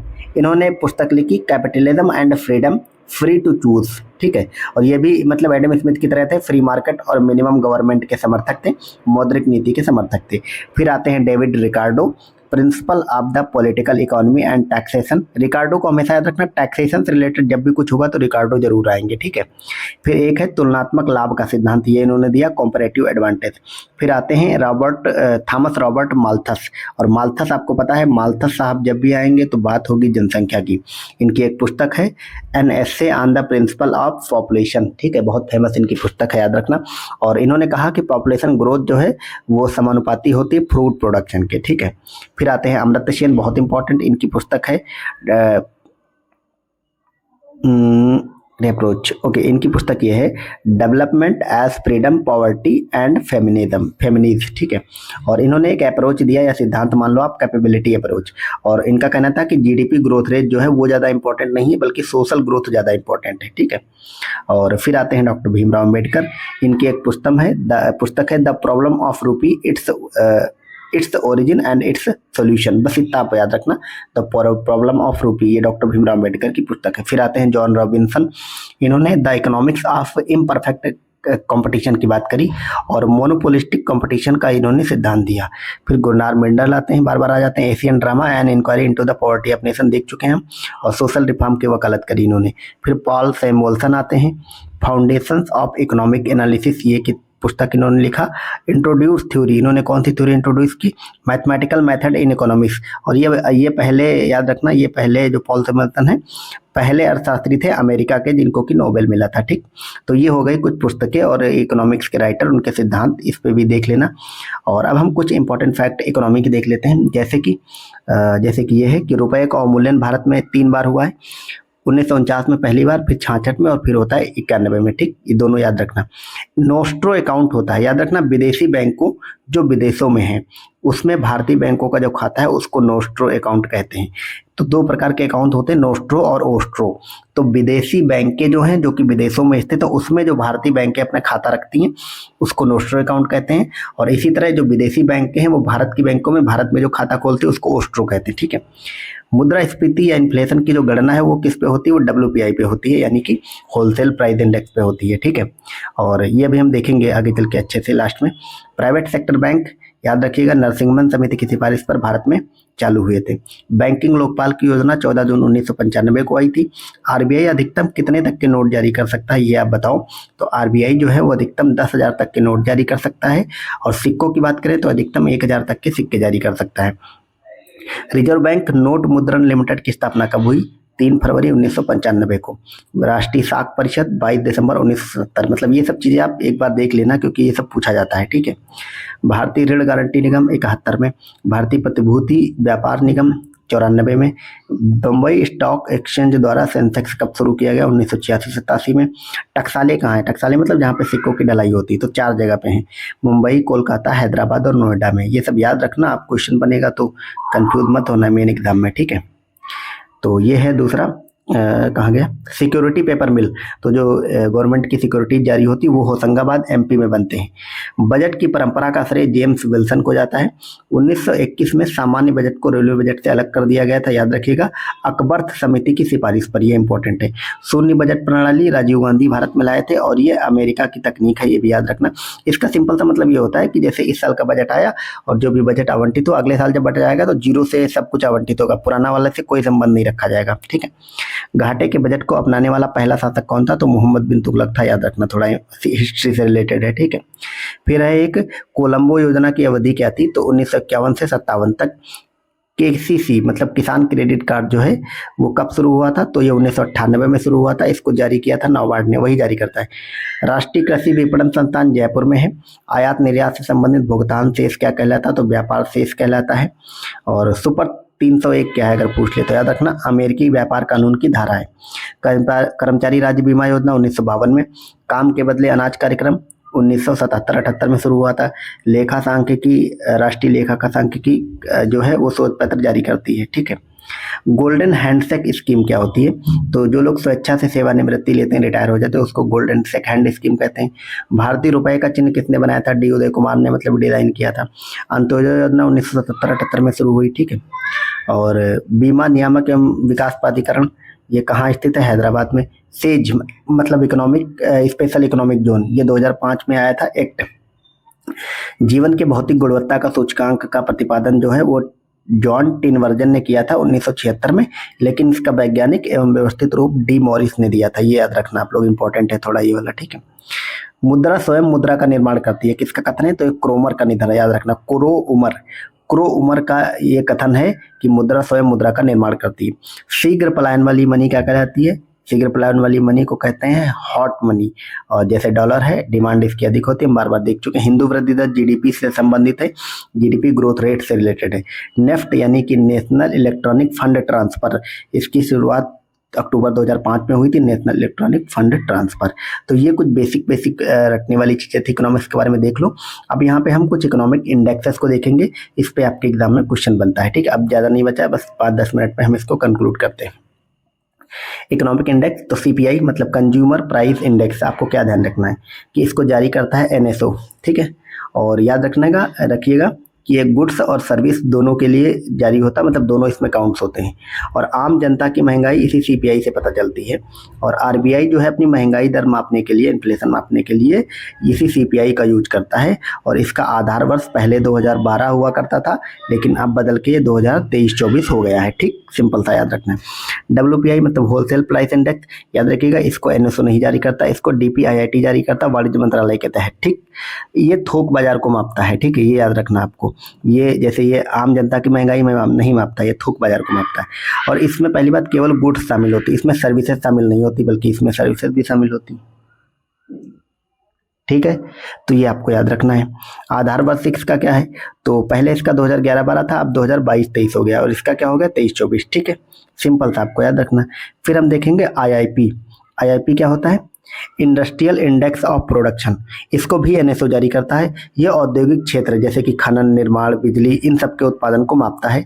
आधार वर्ष अगर देखें तो 2022-23 हो गया है, 2011-12 पहले था। ठीक है, सिंपल था, इतना याद रखना। सीपीआई आईडब्ल्यू एक होता है, आईडब्ल्यू मतलब इंडस्ट्रियल वर्कर। ठीक है, सीपीआई आईडब्ल्यू मतलब इंडस्ट्रियल वर्कर। ठीक है, इसको जारी करता है श्रम ब्यूरो, ये आता है श्रम मंत्रालय के तहत। बस इतना आपको याद रखना है और कुछ नहीं याद रखना है। एक होता है जीडीपी डिफ्लेक्टर, इसको एनएसओ जारी करता है। अर्थव्यवस्था में समग्र मूल्य का सूचक यही जीडीपी डिफ्लेक्टर होता है, आपको याद रखना है। अब हम यहाँ पे कुछ लेटेस्ट वाले आधार वर्ष हैं उनको देख लेते हैं। जैसे आपको क्या याद रखना है, जीडीपी के लिए जो आधार वर्ष तय किया गया है वो 2022-23 तय किया गया है, न्यू वाला। पहले क्या था, 2011-12 था। और आपको क्या याद रखना है कि सभी नए आधार वर्ष फरवरी 2026 से लागू किए जाएंगे। और याद करने की एक ट्रिक सिंपल सा है कि देखो, केवल सीपीआई ऐसा है जिसका कि आधार वर्ष 2023-24 किया गया है। ठीक, और बाकी कोई भी आपसे पूछ लिया आपको 22-23 लगा देना है, बस सिंपल सा है। ठीक है, तो ये हो गया आधार वर्ष और ये हो गया आपका इकोनॉमिक इंडेक्स। अब ये पीडीएफ आपकी कंप्लीट होती है। यहाँ पे एक चीज़ छूट गई है आपकी, ये जो आते हैं कर्व्स, या फिर मैंने मतलब इसका नोट्स बना लिया था, कर्व्स या जो आपके वक्र होते हैं, तो मैं उसको भी आपको करा ही देता हूँ अलग से पिक्स लेकर के, क्योंकि इस पीडीएफ में मैं लगाना भूल गया, आपको मिलेगी उसमें दे दिया जाएगा। तो ये स्क्रीन पे आप देख पा रहे होंगे वक्र एक साथ लिखे हुए हैं, मतलब यहाँ पे लॉरेंज वक्र आप देखो। लॉरेंज वक्र जो है वो आय की असमान, आपको नोट्स मिलेगा तो उसमें प्रॉपर रहेगा, ऐसे भट जाएगा।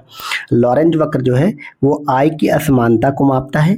गिनी गुणांक के बारे में याद रखना, गिनी गुणांक जो है, पहली बात तो ये लॉरेंज वक्र से ही डिराइव होता है, यानी लॉरेंज वक्र से ही निकलता है। डिग्री ऑफ इनकम इनइक्वालिटी, तो लॉरेंज वक्र आय की असमानता मापता है, लेकिन आय की असमानता कितनी है ये प्रदर्शित जो करता है वो गिनी गुणांक करता है। ये बात आप लोग याद रखेंगे। अब हम यहाँ पे गिनी गुणांक की वैल्यू देख लेते हैं। तो गिनी गुणांक की वैल्यू जो है याद रखिएगा वो 0 से 1 तक होती है। 0 जो है वो परफेक्ट इक्वालिटी की बात करता है, यानी कि सब समानता है। 1 जो है वो परफेक्ट इनइक्वालिटी की बात करता है। फिर 1 आता है हमारा इन्वायरमेंटल कुजनेट्स कर्व। ये क्या होता है, पहली बात तो याद रखना, कुजनेट्स कर्व इन्वायरमेंट से रिलेटेड होता है। ये पर्यावरणीय क्षति एवं प्रति व्यक्ति जीडीपी के मध्य संबंध को बताता है। ये उल्टा यू आकार का बनता है। ठीक है, इन्वर्टेड यू इस तरह का बनता है, ये आपको याद रखना है। ठीक है, मतलब ये इसका सिंपल सा मतलब ये कहता है कि कोई व्यक्ति जितना जीडीपी कंज्यूम करता है उससे ज़्यादा ही पर्यावरणीय क्षति होती है। ठीक है, फिलिप्स कर्व क्या होता है, ये रिलेशन को बताता है बिटवीन अनएम्प्लॉयमेंट एंड इन्फ्लेशन, यानी कि बेरोजगारी और महंगाई के संबंध को बताता है फिलिप कर्व। और ये इनका उल्टा रिलेशन होता है। उल्टा रिलेशन मतलब जितना इन्फ्लेशन बढ़े, मतलब अनएम्प्लॉयमेंट जितना बढ़ेगा उतना ही इन्फ्लेशन जो है वो कम होता जाएगा। फिर एक आता है लाफर वक्र, जो कि वर्तमान में न्यूज में भी है। लेफर वक्र क्या होता है, ये बताता है बिटवीन टैक्स रेट और गवर्नमेंट रेवेन्यू को बताता है। तो ये सिंपल सा ये कहता है लेफर वक्र का मतलब, अभी आपने देखा होगा कि जीएसटी की दरें गवर्नमेंट ने घटा दी हैं। इसका सिंपल सा क्या मतलब है, इसका सिंपल सा ये मतलब है, ये कहता है कि आप एक बार जब कर की दरें उच्च कर देते हैं तो एक समय तक तो आपको राजस्व में फायदा होता है। ठीक है, गवर्नमेंट को जो रेवेन्यू प्राप्त होता है उसमें फायदा होता है, लेकिन एक समय के बाद वो स्थिर हो जाता है और कोई फायदा नहीं होता। तो गवर्नमेंट को अब जीएसटी से कोई फायदा नहीं हो रहा था और सब स्थिर हो गया, तो इसलिए गवर्नमेंट ने टैक्स रेट कम कर दिया है। तो कहीं ना कहीं लाफर वक्र जो है न्यूज में आ गया। तो याद रखना, लाफर वक्र जो है वो टैक्स रेट और गवर्नमेंट के बीच जो रेवेन्यू है उसके संबंध को बताता है। बस इतना आपको याद रखना है। ठीक, तो ये इतने सारे हो गए। यहाँ पे एक वक्र और लिखा, ध्यान रखना, बेबरीक वक्र। ये बेरोजगारी की दर और रोजगार की उपलब्धता के मध्य संबंध को बताता है और इसके बीच उपलब्ध मतलब विलोम शब्द होता है। ठीक है, ये आप याद रखेंगे। तो यही इतने बस कर्व हैं जो हमें पढ़ने होते हैं। बस आप लोग इसको रिवीजन कर लेना, नोट्स में आपको सब मिल ही जाएगा। ठीक है, तो इसके साथ करीब 2 घंटे की अपनी क्लास में ठीक है। हमने कंप्लीट इकोनॉमिक्स कर लिया है और 2 घंटे इतना ज़्यादा नहीं होता है। आप अगर इसको 1.5 की स्पीड पे भी सुनेंगे, हालांकि मैं बहुत आराम आराम से बोला हूँ, तो आप 2x पे भी सुन ही सकते हैं। तो 1.5 पे भी सुनोगे तो आपका 1 घंटा 20 मिनट में आपकी क्लास हो जाएगी। आप मेरा बस आप सबसे एक ही अनुरोध है, एक ही रिक्वेस्ट है कि आप लोग एग्ज़ाम से पहले 2 बार इस क्लास को ज़रूर देख के जाना। आपको एग्जाम में तभी उसका फ़ायदा मिलेगा, ठीक है। अच्छे से करना। बाकी अपने जो डेडिकेटेड ग्रुप है उन सब पे ये पीडीएफ आपको दे दी गई है। आपको पर्सनली इसकी पीडीएफ चाहिए, किसी अन्य सब्जेक्ट की पीडीएफ चाहिए, PDF in the sense short notes जिसको आप रिवाइज कर सको। जैसे इकोनॉमिक्स ही आप देख लो, 33 पन्नों की पीडीएफ है इसमें, मतलब पीडीएफ 33 पन्नों की, पन्ने तो इसके मात्र 16-17 बचेंगे अगर आप निकलवाते हो। और इसको आप मतलब 2-3 घंटों में कंप्लीट पढ़ लोगे खुद से भी। तो आप इसी तरह के ना सिर्फ इसके बस की किसी भी सब्जेक्ट के आपको अगर नोट्स चाहिए तो आप मैसेज करके अभी भी उन पीडीएफ को प्राप्त कर सकते हैं। अभी सारा कोर्स तो नहीं, पर आप बाकी सब्जेक्ट वाइज जिसमें आपको प्रॉब्लम हो, जिसमें रिवीजन नहीं हो करना चाहते हैं, तो आप ले लो इसको, ठीक है। बाकी मिलते हैं अगले अपनी बाकी चीज़ों में। Thank you so much.